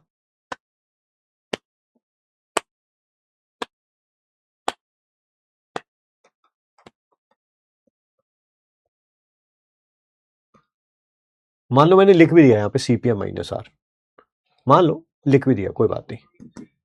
तो CPM natural log of T2 by T1, फिर माइनस आर से भी मल्टीप्लाई करूंगा तो minus R natural log of T2 by T1 और plus R natural log of V2 by V1।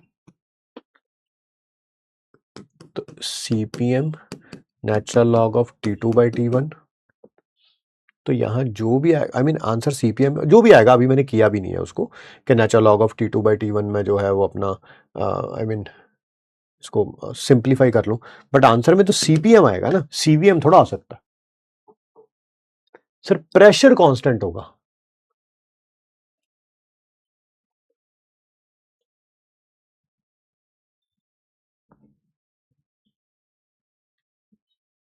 एक बार बेटा वॉल्यूम कांस्टेंट, टेम्परेचर चेंज होगा, एक बार टेम्परेचर कांस्टेंट वॉल्यूम चेंज होगा, प्रेशर कहां से कांस्टेंट आ जाएगा। ये आंसर होना चाहिए यार इसका। This should be the answer, this should be the answer. ठीक है, ये आंसर होना चाहिए।